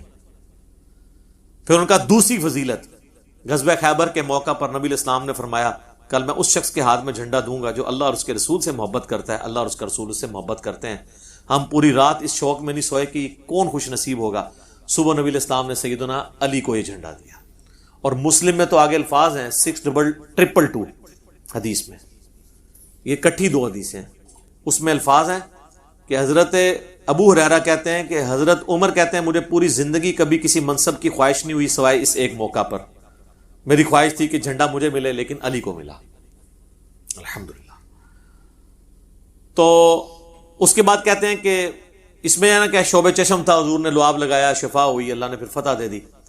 اور ان کا تیسری فضیلت سن، جب نجران کے عیسائیوں کا وفد آیا تو نبی علیہ السلام نے ان پہ دلائل تمام کیے تو اینڈ پہ اللہ تعالیٰ نے حکم نازل کیا، سورہ آل عمران آیت نمبر 61 آیت مباہلہ. تو نبی علیہ السلام نے سیدنا حسن، حسین، فاطمہ اور سیدنا علی کو لیا اور کہا اللہم ہؤلاء اہل بیتی، یہ میرے اہل بیت ہیں. تو اب یہ فضیلت تو بہت بڑی تھی. تو حالانکہ نبی علیہ السلام کی 9 بیویاں تھیں، وہ بھی اہل بیت ہیں، اور قرآن میں آیا تھا عورتوں کو لے آؤ، تو نبی علیہ السلام کسی بیوی کو بھی لا سکتے تھے، لیکن آپ حسن و حسین، سیدہ فاطمہ اور سیدنا علی کو لے کر آئے. تو مجھے ان میں سے کوئی ایک بھی فضیلت مل جاتی نا میرے لیے کافی تھی. اچھا، ویسے تو ٹیکنیکلی ابن تیمیہ نے خود ان کو جواب دیا. اسی حدیث کا ایک طریق اسی سند کے اوپر سنن نسائی الکبریٰ کے اندر موجود ہے، جہاں آپ کو ہر معاملہ کلیئر ہو جائے گا کہ یہ اسی کام کرنے کا وہ کہہ رہے تھے. کیونکہ اس طریق کے اندر آتا ہے کہ پھر ان کا بیٹا کہتا ہے کہ جب میرے باپ سعد ابن ابی وقاص نے حضرت معاویہ کو یہ باتیں سنائی نا، تو جتنے دن حضرت معاویہ مدینہ شریف رہے، رسول اللہ صلی اللہ علیہ وآلہ وسلم کے اس عظیم صحابی اور ان کے داماد سیدنا علی بن ابی طالب کے بارے میں ایک جملہ بھی تنقیص کا اپنی زبان سے نہیں نکالا. تو وہی نکالتے تھے نا. اور ایک طریق اس کا سپورٹیو ابن ماجہ میں بھی ہے، اس میں الفاظ ہے کہ ایک چوتھی فضیلت بھی بتائی، من کنت مولاہ فہذا علی مولاہ. اور اس میں الفاظ ہے ساتھ غصے میں آئے اور کہا تو اس کے بارے میں بات کرتا ہے جس کے بارے میں یہ فضیلت ہے. تو غصہ انہی پہ تو کر رہے تھے. اگر وہ فضائل سننا چاہ رہے تھے، آپ آئے نا ہم سے آ کے فضائل سنیں نا، کہ حضرت علی کے کو فضائل سنائیں، ہم آپ کو کھانا بھی کھلائیں گے، غصہ تو نہیں آپ پہ کریں گے. غصہ ہم جن پہ کرتے ہیں انہی پہ کرتے ہیں، آپ کو پتہ ہے. تو کوئی بات کرنے والی کریں. اچھا، یہ سنن نسائی الکبریٰ نا ایک بڑی نیکی کا کام ہوا ہے اس امت کے اندر. میں تھوڑا آپ کو بتا بھی دوں، چونکہ یہ سب و شتم کی اکثر احادیث سنن نسائی الکبریٰ میں. میرے بھائیو، امام احمد بن شعیب نسائی رحمہ اللہ تعالی المتوفی 303 ہجری، یہ اہل سنت کے بڑے ائمہ میں سے ہیں. بخاری اور مسلم کے بعد روئے ارض پہ اہل سنت کی سب سے صحیح ترین کتاب سنن نسائی ہے. ویسے اس کو ترتیب میں 5ویں نمبر پہ نام لیتے ہیں، بخاری، مسلم، ترمذی، ابو داؤد، نسائی، ابن ماجہ. لیکن صحت کے اعتبار سے سب سے کم ضعیف روایتیں اگر جس کتاب میں ہے نا، وہ سنن نسائی ہے، بخاری مسلم کے بعد. امام نسائی نے یہ کتاب لکھی تھی سنن نسائی الکبریٰ، جس میں 11,770 احادیث تھی، 11,770. ہمارے پاس جو سنن نسائی ہے کدھر، ادھر پڑی ہوئی ہے، ادھر پڑی ہوئی ہے، یہاں پہ. اس کے ساتھ آپ دیکھیں دارالاسلام والوں نے لکھا ہے سنن نسائی الصغریٰ، یہ چھوٹی سنن نسائی ہے. اس میں حدیثیں ہیں 5,761. یہ ان کے ایک شاگرد تھے امام نسائی کے، امام ابن السنی، کام بھی سنی اللہ انہوں نے کی تھا. اچھا، یہ میں ایک جوک کے طور پہ بول رہا ہوں، آپ کو پتہ چل جائے گا کیوں. کیونکہ کچھ اہم چیپٹر تھے جو نکال دیے اس میں سے. تو وہ اسی میں کہہ رہا ہوں, ان کا نام بھی سنی تھا, ابن سنی. تو سنیہ دا پتر ابن سنی. تو امام ابن سنی جو تھے المتوفا 364 ہجری, یہ نہ کہنا میں گستاخی کی ہے, میں نے ایک علمی اختلاف کر رہا ہوں لائٹر موڈ کے اندر. انہوں نے نا اس کی تلخیص کر کے نا وہ آدھی حدیثیں کر دی, کدھر 11,770 اور کدھر 5,761, اور کچھ اس کے چیپٹر اس میں سے نکال دیے. وہی اصل چیپٹر سن. خیر ہے, کوئی مسئلہ نہیں, تسی کڈے نہ سی پھر پا لینے وچ. اچھا, دنیا میں یہ کتاب موجود ہے, عربی میں ہے, ابھی تک اس کا اردو ترجمہ نہیں ہوا.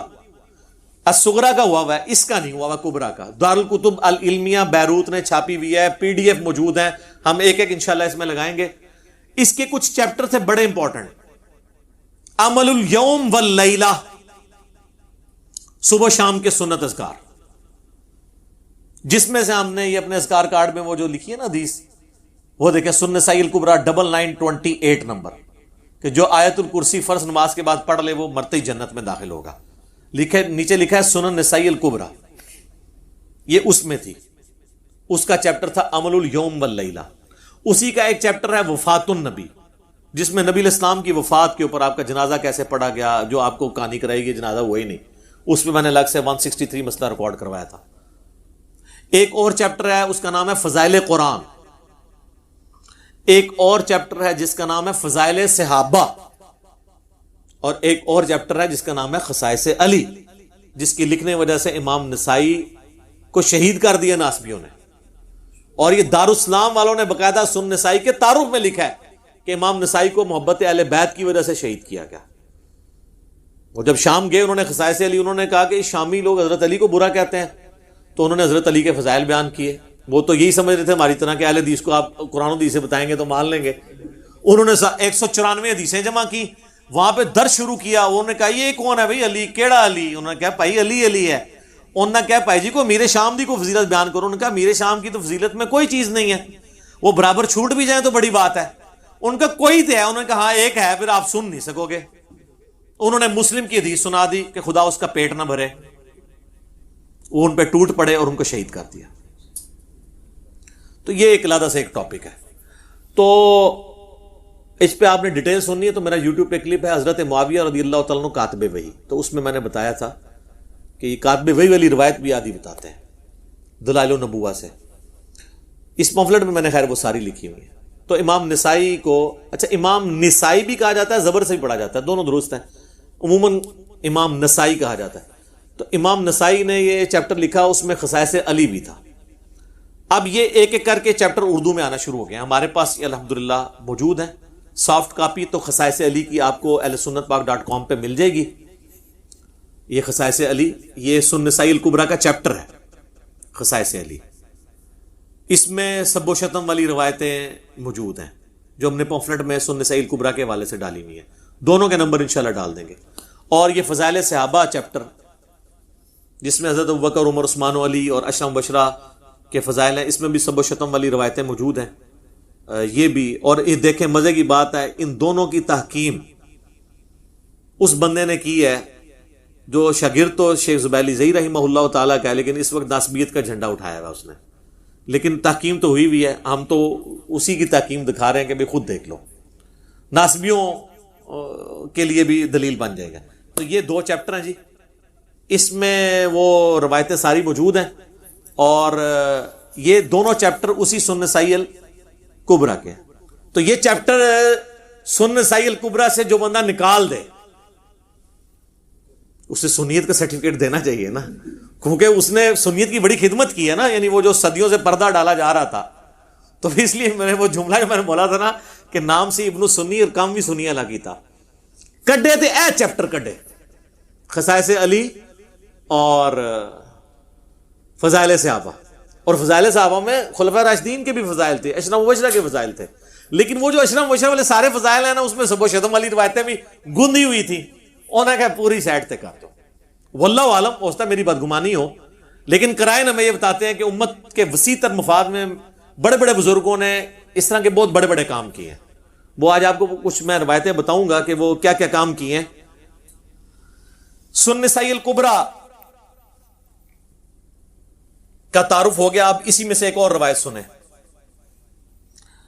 ایک تابعی کہتے ہیں میں سعد ابن ابی وقاص کو ملنے گیا تو وہ ہم سے پوچھنے لگے کہ میں نے سنا ہے کہ تم سیدنا علی کو گالیاں دیتے ہو. میں نے عرض کیا واقعی آپ نے ہمارے متعلق ایسی بات سنی ہے؟ تو انہوں نے فرمایا ہاں ایسا ہی ہے, شاید تم نے بھی ان کو گالی دی ہو. میں نے عرض کیا اللہ کی پناہ کہ ہم کبھی کوئی ایسی حرکت کریں. تو سعد ابن ابی وقاص نے فرمایا دیکھنا علی ابن ابی طالب کو کبھی گالی نہ دینا, بے شک اگر یہ لوگ میری مانگ یعنی یہ جو سر کے درمیان آرا بھی رکھ دیں اور مجھے دھمکی دیں کہ 2 ٹکڑے کر دیے جائیں گے اور مجھے کہیں کہ میں علی کو گالی دوں, تو پھر بھی میں علی کو گالی نہیں دوں گا, کیونکہ میں نے خود رسول اللہ سے علی کے فضائل میں بہت کچھ سن رکھا ہے. اچھا یہ کون تھے؟ وہ کوئی ایرانی فنڈڈ لوگ تھے جو حضرت سعد کو کہتے تھے کہ علی کو گالیاں دو؟ کوئی سعودی ریال آتے تھے ان کو؟ بنو امیہ تھے. اچھا المستدرک للحاکم میں ایک حدیث ہے, ایک تابعی ہیں قیس بن ابو حازم, وہ کہتے ہیں کہ میں مدینہ شریف کے بازار میں گھوم رہا تھا, اسی دوران احجار زیت ایک بازار کا نام تھا, میں وہاں پر پہنچا تو میں نے دیکھا کہ لوگ ایک گھوڑ سوار کے گرد جمع ہے. کوئی بندہ گھوڑے پہ بیٹھا ہوا ہے, اس کے گرد لوگ جمع ہے, اور وہ گھوڑ سوار جو ہے وہ سیدنا علی بن ابی طالب کو گالیاں بک رہا ہے. یار دیکھو, اندازہ کرو, یہ مسلمانوں کی حالت ہے, اور لوگ اس کے گرد مجمع لگائے ہوئے ہیں. اسی دوران سعد ابن ابی وقاص وہاں تشریف لے آئے, وہی سعد. تو وہ مجمع کو چیرتے ہوئے آگے آگے, لوگ بھی ان کے احترام میں ہٹ گئے, ظاہر ہے اتنا بڑا صحابی. پھر انہوں نے اس شخص کو مخاطب کر کے کہا کہ تو کس بنیاد پر علی ابن طالب کو گالیاں دے رہا ہے؟ مجھے بتا, کیا علی سب سے پہلے مسلمان نہیں ہوا تھا؟ کیا سب سے پہلا شخص جس نے رسول اللہ کے ساتھ نماز پڑھی وہ علی نہیں تھا؟ کیا دنیا سے سب سے زیادہ بے رغبتی رکھنے والا شخص علی نہیں تھا؟ کیا سب سے بڑھ کر علم رکھنے والا شخص علی نہیں تھا؟ پھر سعد ابن ابی وقاص مزید فضائل ذکر کرتے رہے, حتیٰ کہ فرمایا کہ کیا علی رسول اللہ کی صاحبزادی کے رشتے سے آپ کا داماد نہیں تھا؟ کیا رسول اللہ کے غزوات میں علی آپ کے جھنڈے کو تھام کر سب سے آگے نہیں ہوتا تھا؟ اس میں سے کوئی ایک فضیلت بھی کسی اور بندے کو حاصل ہے اس لیول کی؟ داماد حضرت عثمان ہیں لیکن نسل نہیں چلی, اہل بیت جو ہیں وہ اولاد علی ہے. پھر حضرت سعد نے اپنا منہ قبلے کی طرف کیا اور دونوں ہاتھ اٹھا کر کہا اے اللہ, یہ شخص تیرے ولیوں میں سے ایک ولی کو گالیاں بک رہا ہے, اس ہجوم کے منتشر ہونے سے پہلے اپنی قدرت کا مظاہرہ دکھا. سیدنا قیس بن ابو حازم کہتے ہیں ہم ابھی منتشر بھی نہ ہوئے تھے کہ اس گستاخ کی سواری نے اسے اس کی سواری زمین میں دسنے لگی, تو اس سواری نے اس کو زمین پر پٹخ دیا, اس کی کھوپڑی ایک پتھر پر جا کر لگی اور وہیں پر اس کا بھیجا باہر نکل آیا اور وہ مر گیا. اذانیں شروع ہو چکی ہیں انشاءاللہ, بقیہ کی احادیث اذانوں کے وقفے کے بعد. صلی اللہ علیہ وسلم. ہاں جناب, اگلی حدیث سنن ابی داؤد سے ہے, انٹرنیشنل نمبر ہے اس کا 4648. یہ وہ عشرہ مبشرہ والی حدیث, 10 جنتی صحابہ ایک مجلس میں. اب دیکھیں یہ حدیث بھی یہ لوگ پوری نہیں بیان کر سکتے. جو میں آپ سے کہہ رہا تھا نا کہ یعنی پردہ ڈالا جاتا ہے, تو اس میں بھی آپ دیکھیں امام ابو داؤد نے ان لوگوں کے نام چھپا لیے ہیں جو بیچ میں تھے اور فلاں فلاں کر کے بات کی ہے. الفاظ دیکھیں, عبداللہ بن ظالم تابعی بیان کرتے ہیں کہ جب فلاں شخص کوفے میں آیا تو اس نے فلاں شخص کو خطیب مقرر کیا. یار وہ جو آئے ہیں وہ بندے کا نام ہی ہوئے گا نا, ٹھیک ہے. وہ پھر سنن نسائی الکبریٰ کا جو چیپٹر ہے اس میں آپ کو کھلے گا, جو چیپٹر امام ابن السنی نے نکالا تھا. پتہ چلا وہ کیوں نکالا تھا چیپٹر, تاکہ یہ فلاں فلاں والا بھی معاملہ. لیکن امام نسائی کا یہ چیپٹر تو آ چکا ہے نا جی, عربی میں تو پہلے سے تھا. یہ دونوں سسپینس ہیں, یہ فلاں فلاں کون تھا وہ اگلی روایت میں. ابھی آپ مزہ لیں اس کا. وہ کہتے ہیں جب فلاں شخص آیا تو پھر سیدنا سعید ابن زید نے میرا ہاتھ پکڑا, حضرت عمر کا بہنوئی. اس ظالم کو دیکھ رہے ہو؟ کس کو ظالم کہہ رہے ہیں؟ جو حضرت علی پہ سب و شتم کر رہا ہے. ٹھیک ہے.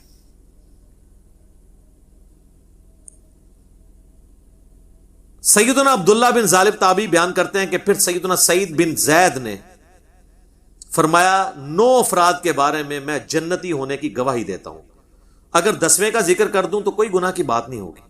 میں نے پوچھا وہ کون ہے؟ تو انہوں نے فرمایا کہ رسول اللہ صلی اللہ علیہ وآلہ وسلم کوہ ہیرا پر کھڑے ہو کر فرمانے لگے، اے ہیرا پہاڑ تھم جا، تجھ پر اس وقت نبی یا صدیق یا شہید تو موجود ہیں۔ پھر میں نے پوچھا وہ 9 افراد کون ہیں؟ تو سعید ابن زید نے کہا کہ رسول اللہ صلی اللہ علیہ وآلہ وسلم، ابو بکر، عمر، عثمان، علی، طلحہ، زبیر، سعد ابن ابی وقاص، عبد الرحمن بن عوف، یہ کل 9 ہوئے۔ اس میں حضرت ابو عبیدہ ابن جرح کا نام نہیں ہے۔ ابو عبیدہ ابن جرح کا نام جو ہے نا وہ ترمذی والی حدیث ہے 3747 عبد الرحمن بن عوف سے، اس میں ہے۔ اور ایک دوسرا شخص جو 10واں ہے وہ بھی جنت۔ تو ان کا یہ وہ 10واں کون ہے؟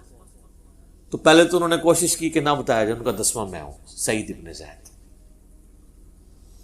اچھا جی، یہی حدیث جب آئی ہے نا سنن نسائی الکبریٰ میں، جس میں امام داؤد نے لکھا فلاں شخص فلاں کو ملنے ادھر آیا تو اس نے فلاں کو کھڑا کیا، اب سنیں وہ کیا کہتے ہیں۔ سیم سند ہے۔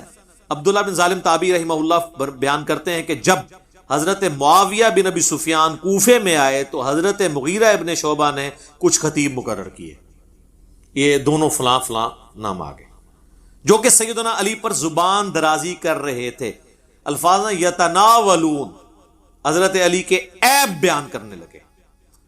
چنانچہ سعید ابن زید نے میرا ہاتھ پکڑا اور فرمایا اس ظالم کو دیکھتے ہو، یہ ایک جنتی شخص پر لعنت کروا رہا ہے۔ کون؟ یا مغیرہ ابن شعبہ کو انہوں نے کہا یا حضرت معاویہ کو۔ یہ مجھے کہتے ہیں جی ظالم مغیرہ کے الفاظ کدھر ہیں؟ وہ تو میں بتاؤں گا کہ وہ 6 دفعہ انہوں نے کہا اوئے مغیرہ اوئے مغیرہ، کیونکہ اس حدیث میں الفاظ ہیں کہ انہوں نے اوئے مغیرہ کو 3 دفعہ ریپیٹ کیا، تو 6 ہو گیا۔ تو میں رجوع کرتا ہوں، میں نے پچھلی دفعہ کہا تھا 3 دفعہ کہا، انہوں نے 6 دفعہ کہا۔ میں بھی رجوع کرتا ہوں چیزوں پہ، ٹھیک ہے جی، وہ آگے آئے گی حدیث۔ تو ایک جنتی شخص پر لعنت کرواتا ہے؟ پھر انہوں نے 9 افراد کے بارے میں گواہی دی، پھر وہی والی حدیث ریپیٹ ہو جاتی ہے کہ وہ کون سے جنتی ہیں، 10ویں خود۔ سنن نسائی الکبریٰ میں ایک اور حدیث ہے اسی فضائل صحابہ والے چیپٹر میں، یہی تابعی کہتے ہیں کہ میں سعید ابن زید کے پاس آیا تو میں نے عرض کی کہ کیا آپ اس ظالم شخص پہ تعجب نہیں کرتے کہ جس نے سیدنا علی پر سب و شتم کرنے کے لیے خطیب مقرر کیے ہوئے ہیں؟ یہاں پہ سب کا لفظ نہیں ہے، یشتمون علی، تو شتم کا لفظ تو ہوتا ہی گالی کے لیے، تنقید کے لیے نہیں، وہ کہتے ہیں سب کا لفظ یہ ہے اس میں الفاظ۔ تو انہوں نے فرمایا کیا وہ ایسا کرتا ہے واقعی؟ جبکہ میں گواہی دیتا ہوں کہ 9 افراد جنت میں ہیں۔ پھر انہوں نے وہی حدیث سنائی عشرہ مبشرہ والی، اور 10واں پھر اپنا ذکر کیا۔ اب یہ حدیث صحیح ابن حبان میں، مسند احمد اور کئی کتابوں میں موجود ہے۔ اب آ جائیں ایک اور حدیث جو سنن نبی داؤد کے اندر موجود ہے۔ سنن نبی داؤد سے عشرہ مبشرہ والی حدیث ہی نہیں بیان کر سکتے۔ 4650 ایک تابعی ہیں، وہ کہتے ہیں کہ میں فلاں شخص کے پاس کوفے کی مسجد میں بیٹھا ہوا تھا اور اہل کوفہ بھی موجود تھے۔ پھر امام داؤد نے فلاں لکھ دیا، فلاں کا کوئی نام ہی ہوئے گا۔ کوفے کی مسجد میں، بڑی جامع مسجد میں بیٹھا ہوا تھا، وہ فلاں کون تھا؟ وہ حضرت مغیرہ ابن شعبہ تھے۔ امام احمد بن حنبل نے یہ حدیث نقل کر کے ان کا نام بھی لکھ دیا۔ امام داؤد کو شرم آئی کہ میں فلاں کر کے نام تو چھپا رہا ہوں، ظاہر ہے انسان کا ضمیر تو ملامت کرتا ہے، سچائی تو پھر کھٹکتی ہے۔ آپ حیران ہوں گے اس حدیث کے بعد نا امام داؤد نے ایک حدیث لی ہے، اس میں تو انہوں نے فلاں لکھ دیا، دونوں حدیثوں میں فلاں فلاں کر کے نا فلاں کو بچا لیا۔ پھر اس کے بعد اچانک ایک حدیث لے کے آتے ہیں جس کا اس پورے چیپٹر سے خلافت کے کوئی تعلق نہیں ہے، اور وہ حدیث یہ لے کے آتے ہیں کہ جب سہیل ابن عمرو صلح حدیبیہ کے موقع پر حضور علیہ السلام سے معاہدہ کرنے آیا تو وہ بار بار حضور کی داڑھی کی طرف ہاتھ بڑھاتا تھا۔ بعض لوگوں کو عادت ہوتی ہے نا داڑھی کو ہاتھ لگا کے بات کرنا یا ٹھوڑی کو، تو کہتے ہیں ایک شخص وہاں کھڑا تھا جس نے اپنے تلوار کی جو ہاتھ والی سائڈ ہے نا جہاں سے دستی اس کو پکڑا جاتا، تو وہ اس کے ہاتھ پہ اس نے ماری۔ اس نے کہا اپنے جو ہے نا ہاتھ رسول اللہ کی داڑھی سے پیچھے کر۔ تو وہ کہتے ہیں وہ شخص حضرت مغیرہ ابن شعبہ تھے۔ اس حدیث کا خلافت کے چیپٹر کے ساتھ کوئی تعلق ہے وہ اصل یہ بتانا چاہ رہے تھے کہ یہ جو فلاں شخص ہے نا وہ مغیرہ ابن شعبہ ہے اور وہ صحابی ہے اور صلح حدیبیہ کا صحابی ہے. پھر وہ حدیث لے کے آتے ہیں, مسلم شریف میں بھی حدیث ہے کہ نبی علیہ السلام نے فرمایا کہ جنہوں نے درخت کے نیچے میرے ہاتھ پہ بیعت کی ہے میں اللہ سے امید کرتا ہوں ان کو آگ نہیں چھوئے گی. صلح حدیبیہ والے. یہ مسئلہ ہم آگ کا جہنم یا جنت نہیں کسی کی طے کر رہے ہیں, ہم تو یہ کہہ رہے ہیں کہ کس کے ایٹیچیوڈ کی خمیازہ آج ہم بھگت رہے ہیں. آج اگر ہمارے پاس طاقت ہو ہم ان کو دوبارہ دنیا میں لیں ہیں, ان کہیں کہ حضرت دیکھیں آپ لوگوں کی وجہ سے اس وقت امت کی کیا حالت ہوئی ہے, تو وہ بھی اپنے اس عمل کے اوپر پچھتائیں, چاہے وہ حضرت معاویہ رضی اللہ تعالیٰ عنہ ہوں, عمر بن عاص ہوں یا مغیرہ ابن شعبہ ہوں رضی اللہ عنہم اجمعین. تو وہ کہتے ہیں فلاں شخص کے پاس آ کے میں بیٹھ گیا تو اتنے میں سعید ابن زید وہی حضرت عمر کے بنوئی وہاں پہنچے, تو اس فلاں شخص نے ان کو اپنے پاس تخت پہ بٹھا لیا. اس وقت آپ مسجدوں میں تخت لگے ہوتے تھے کیونکہ گورنر وہیں بیٹھتے تھے, ایک پورا ایک سلسلہ تھا, مسجد ہی آفس ہوتی تھی. ان کا استقبال کیا. اتنے میں ایک شخص جس کا نام قیس بن علقمہ تھا وہاں پر آیا, تو حضرت مغیرہ ابن شعبہ, یعنی یہاں تو انہوں نے لکھا فلاں نے اس کا بڑا استقبال کیا اور اس نے مسلسل گالی گلوچ شروع کر دی. جس طرح یہاں بھی ہو گئی, بوڑھوں کو عادت ہوتی ہے نا, وہ جو ساتھ بیٹھے ہوتے ہیں ان کو پتا ہوتا ہے کہ کس کو گالیاں نکالا, نیا بندہ پوچھتا ہے کیوں لگے آئے, چاہے وہ کبھی حکمران کو نکال رہا ہو کسی مولوی کو, تو ساتھ کے لوگ تو جانتے ہیں, تو اس نے سیدھی گالیاں نکالی, فلانا یہ اس پہ لعنت, یہ نام لیے بغیر. تو حضرت سعید ابن زید نے کہا یہ کس کو گالیاں نکال رہا ہے, تو انہوں نے کہا یہ علی ابن ابی طالب کو نکال رہا ہے. یہ فلاں نے جب کہا, فلاں کون, مغیرہ ابن شعبہ, مسند احمد میں آ جائے گا آگے. اللہ اکبر. اب ادھر تو فلاں ختم نہیں ہو سکتا تھا نا, یہاں پہ الفاظ ہیں, سعید ابن زید نے فرمایا میں دیکھ رہا ہوں کہ تمہارے سامنے اصحاب رسول کو گالیاں دی جاتی ہیں اور تم اس کو نہ تو برا سمجھتے ہو نہ ان لوگوں کو روک رہے ہو, حالانکہ میں نے خود رسول اللہ سے یہ بات سنی تھی اور میں اس بات سے ڈرتا ہوں کہ میں کوئی ایسی بات رسول اللہ کی طرف منسوب کروں جو آپ نے نہ فرمائی ہو اور قیامت والے دن رسول اللہ مجھ سے پوچھ لیں کہ تو نے مجھ پہ جھوٹ کیوں باندھا تھا. وہ کہہ رہے ہیں میں تو ڈرتا ہوں, میں نے خود رسول اللہ سے یہ سنا تھا کہ ابو بکر جنت میں ہے, عمر جنت میں ہے, عثمان جنت میں ہے, علی جنت میں ہے, طلحہ جنت میں ہے, زبیر جنت میں ہے, سعد ابن ابی وقاص جنت میں ہے, عبد الرحمن بن عوف بھی جنت ہے, اور میں 10ویں کا نام بھی بتا سکتا ہوں. پھر حضرت سعید ابن زید خاموش ہو گئے. مسجد میں آوازیں بلند ہونا شروع ہو گئی کہ وہ 10واں شخص کون ہے. تو انہوں نے فرمایا وہ 10واں شخص میں سعید ابن زید. اللہ. پھر فرمایا تم سب سن لو, رسول اللہ کی مائیت میں کسی صحابی کا چہرہ غبار آلود ہونا تم میں سے کسی کے سارے عمر کے نیک اعمال کرنے سے بہتر ہے, خواہ اسے سیدنا نوح علیہ السلام جتنی عمر ہی کیوں نہ دے دی جائے. یہ آپ کو حدیثیں تو بیان کرتے ہیں, آپ کو یہ نہیں بتاتے یہ حدیثیں کن لوگوں کو سنائی جاتی تھی, جن لوگوں کا آپ دفاع کر رہے ہیں اور جن کے فضائل آپ کو سنانے چاہیے ان کے فضائل سنانے کو آپ رافضیت کہتے ہیں. تو پھر سب سے بڑے رافضی تو سعید ابن زید ہوئے, نعوذ باللہ. یہی حدیث پھر مسند احمد میں نے پورا اس کا ایک طریق نقل کیا, اس میں الفاظ موجود ہیں, اور اس میں الفاظ ہیں جب وہ گالیاں دیتا ہے نا وہ قیس بن علقمہ, تو حضرت سعید ابن زید غصے میں کہتے ہیں اوے مغیرہ, اوے مغیرہ, اور حدیث کے الفاظ ہیں وہ 3 دفعہ کہتے ہیں, یعنی 6 ہو گئے. تو کہتے ہیں یہ کہاں, وہ کہتے ہیں جی صحابی سے اس طریقے سے تو نہیں بات کر سکتا تھا. یار حضرت علی پہ لعنت ہو رہی ہو تو یہ کہا جائے گا کہ پیارے مغیرہ بھائی جان یہ کیا کر رہے ہیں آپ, آگ ہی لگے گی نا ایک سابقون الاولون میں سے سعید ابن زید کو. ٹھیک ہے, اللہ اکبر. پھر انہوں نے پوری وہ حدیث بیان کر دی. ایک اور حدیث سنن نسائی الکبریٰ کے اندر ہے, وہی فضائل صحابہ والے چیپٹر میں, اس میں تو واضح الفاظ ہیں کہ وہی تابعی عبداللہ کہتے ہیں کہ حضرت مغیرہ نے خطبہ دیا اور اس میں سیدنا علی کو سب و شتم کا نشانہ بنایا, تو اس پہ سعید ابن زید نے فرمایا میں گواہی دیتا ہوں کہ میں نے رسول اللہ سے خود سنا تھا, اے ہیرا پہاڑ تھم جا, تجھ پر اس وقت نبی, صدیق اور شہید ہی تو ہیں. پھر نبی علیہ السلام نے فرمایا ابو بکر, عمر, عثمان, علی, طلحہ, زبیر, سعد ابن ابی وقاص, عبد الرحمن بن عوف اور سعید ابن زید سب جنت میں ہیں. عشرہ مبشرہ کی رٹ لگائی ہوتی ہے اہل سنت کے ہاں، یہ عشرۃ مبشرۃ حدیث بھی نہیں 10 جنتی صحابہ کی بیان کر سکتے، آدھی بیان کرتے ہیں۔ ایک اور حدیث سن نسائی الکبریٰ کے اندر یہی تابعی کہتے ہیں کہ میں سعید ابن زید کے سامنے بیٹھا تھا تو وہ فرمانے لگے ہمارے حکمران ہمیں حکم دیتے ہیں کہ ہم اپنے بھائیوں پر لعنت کریں۔ الفاظ ہیں نلعن اخواننا، یہ کہتے ہیں سب کا مطلب تنقید ہے، اس میں لعنت کے الفاظ ہیں۔ اور بے شک ہم تو کبھی لعنت نہیں کریں گے، بلکہ ہم تو ان کے لیے اللہ کی بارگاہ میں دعا ہی کریں گے۔ میں نے رسول اللہ سے خود یہ بات سنی تھی کہ آپ فرما رہے تھے ان قریب میرے بعد بہت فتنے ہوں گے۔ بنو امیہ کو سعید ابن زید کہہ رہے تسی وہی فتنے ہو جڑے حضور نے دسے سن، ساڑھے تے مسلط ہو گے، اور ایسے ایسے ہوگا۔ اسی دوران ایک شخص وہاں آیا اور اس نے سعید ابن زید سے کہا میں تو حضرت علی سے دنیا میں ہر چیز سے بڑھ کے محبت کرتا ہوں۔ ہم تو کہہ رہے ہیں سبحان اللہ، یہ لوگ ہوتے کہتے ہیں اس کو ایران سے فنڈ آتا ہے، رسول اللہ سے بھی بڑھ کے محبت کرتا ہے، یقیناً رسول اللہ سے بڑھ کے نہیں کرتا۔ نہیں پھر باقیوں کی ادھر گئے تو رافضیت شیعت والی باتیں۔ سعید ابن زید کو جب اس نے کہا نا کہ یہ تو لعنت کرواتے ہیں اور میں علی کو ہر چیز سے بڑھ کر محبوب رکھتا ہوں، اس پر سعید ابن زید نے کہا تمہیں بشارت ہو، تم ایک جنتی انسان سے محبت کرتے ہو۔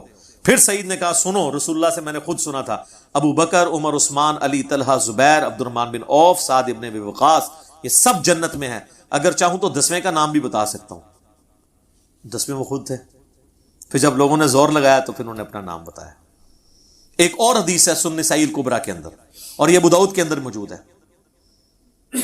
عبد الرحمن تابعی کہتے ہیں کہ سعید ابن زید حضرت مغیرہ ابن شعبہ کے پاس بیٹھے تھے تو حضرت مغیرہ نے حضرت علی کے بارے میں نازیبا الفاظ کہے تو سعید ابن زید وہیں پر کھڑے ہوئے اور فرمایا میں رسول اللہ سے خود یہ سن چکا ہوں کہ اہل قریش میں سے 10 لوگ جنتی ہیں، رسول اللہ، ابو بکر، عمر، عثمان۔ اچھا، اس میں انہوں نے حضرت علی کا نام حضرت عثمان سے بھی پہلے لے دیا کیونکہ ان پہ سب و شتم ہو رہا تھا۔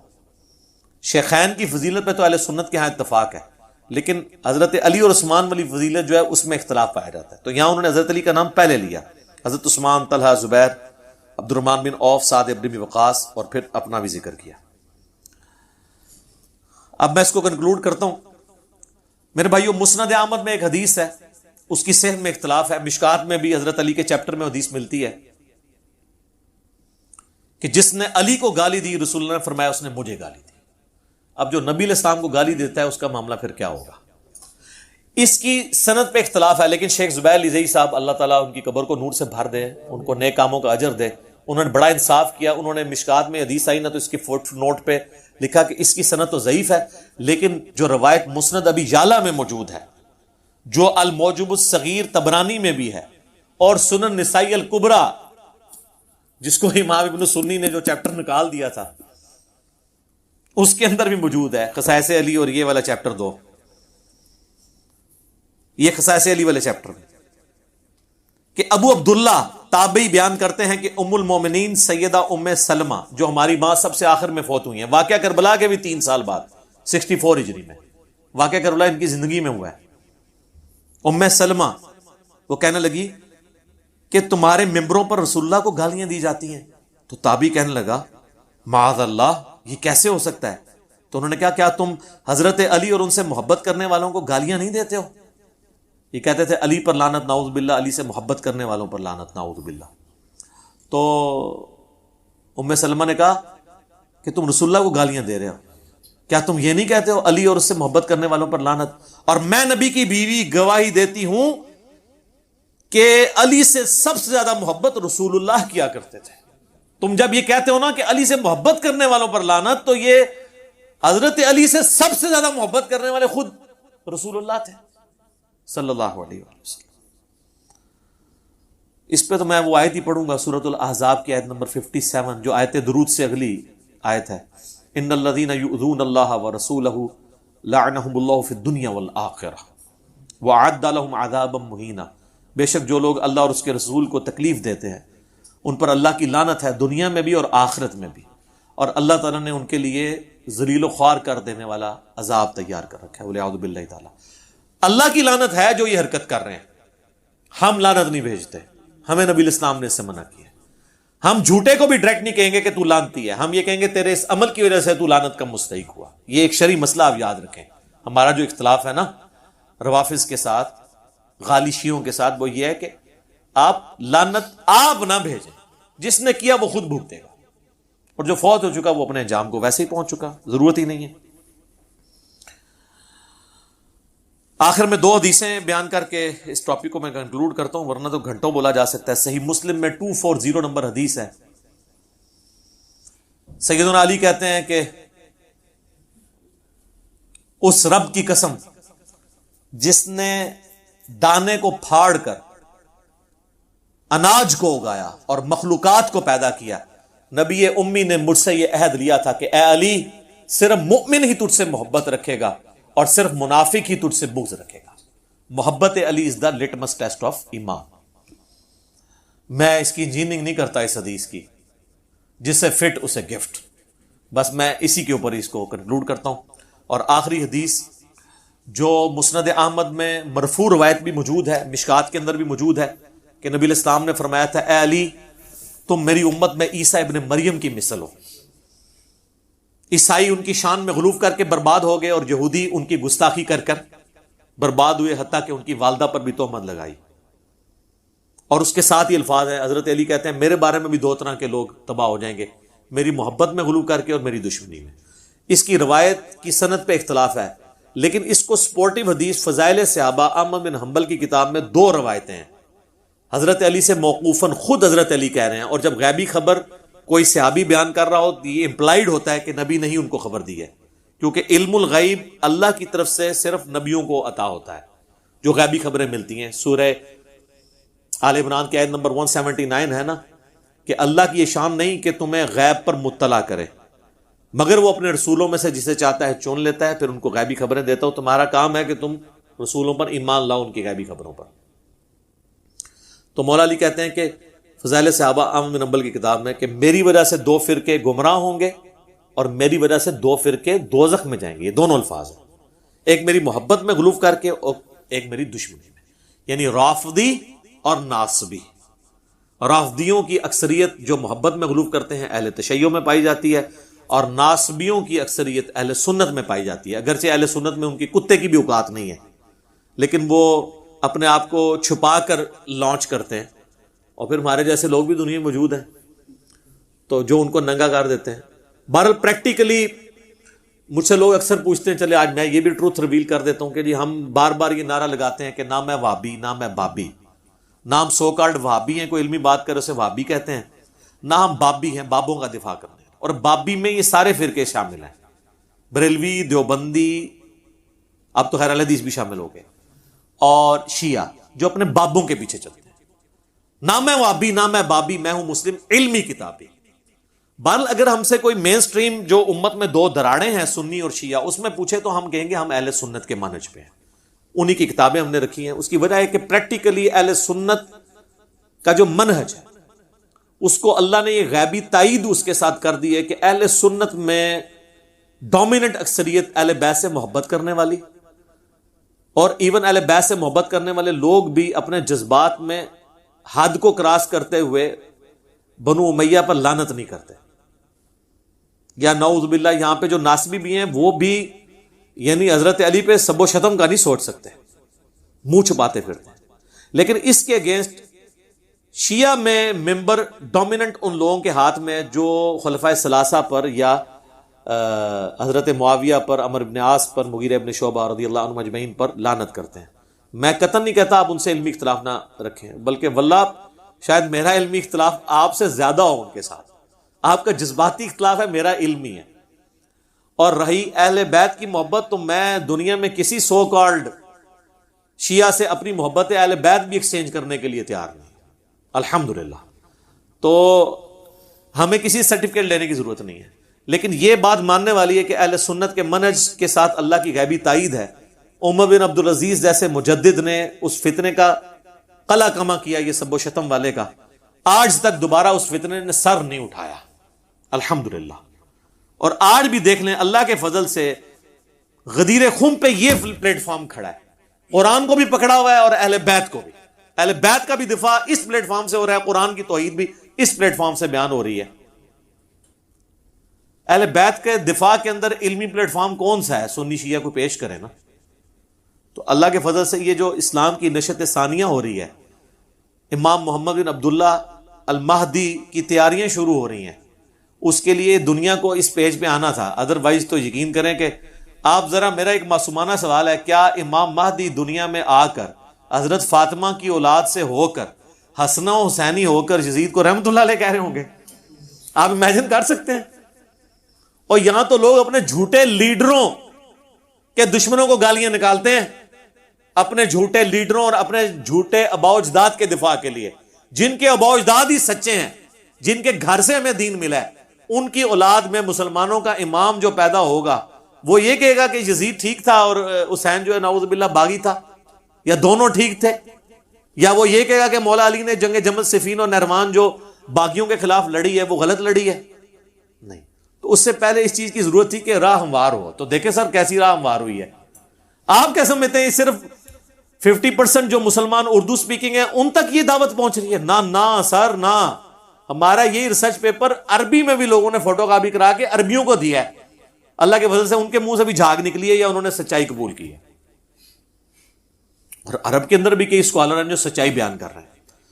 تو اگر سنی میں آ گئے تو شیعوں نے نہیں ماننا امام مہدی کو، اور شیعوں میں آ گئے سنیوں نے نہیں ماننا. تو انشاءاللہ دونوں میں نہیں آئیں گے، وہ انشاءاللہ بکش مسلمان ہوں گے. ٹھیک ہے نا؟ اب میں نہیں کہتا میری نسبت ان کو کوئی حاصل ہو جائے گی، نعوذ باللہ.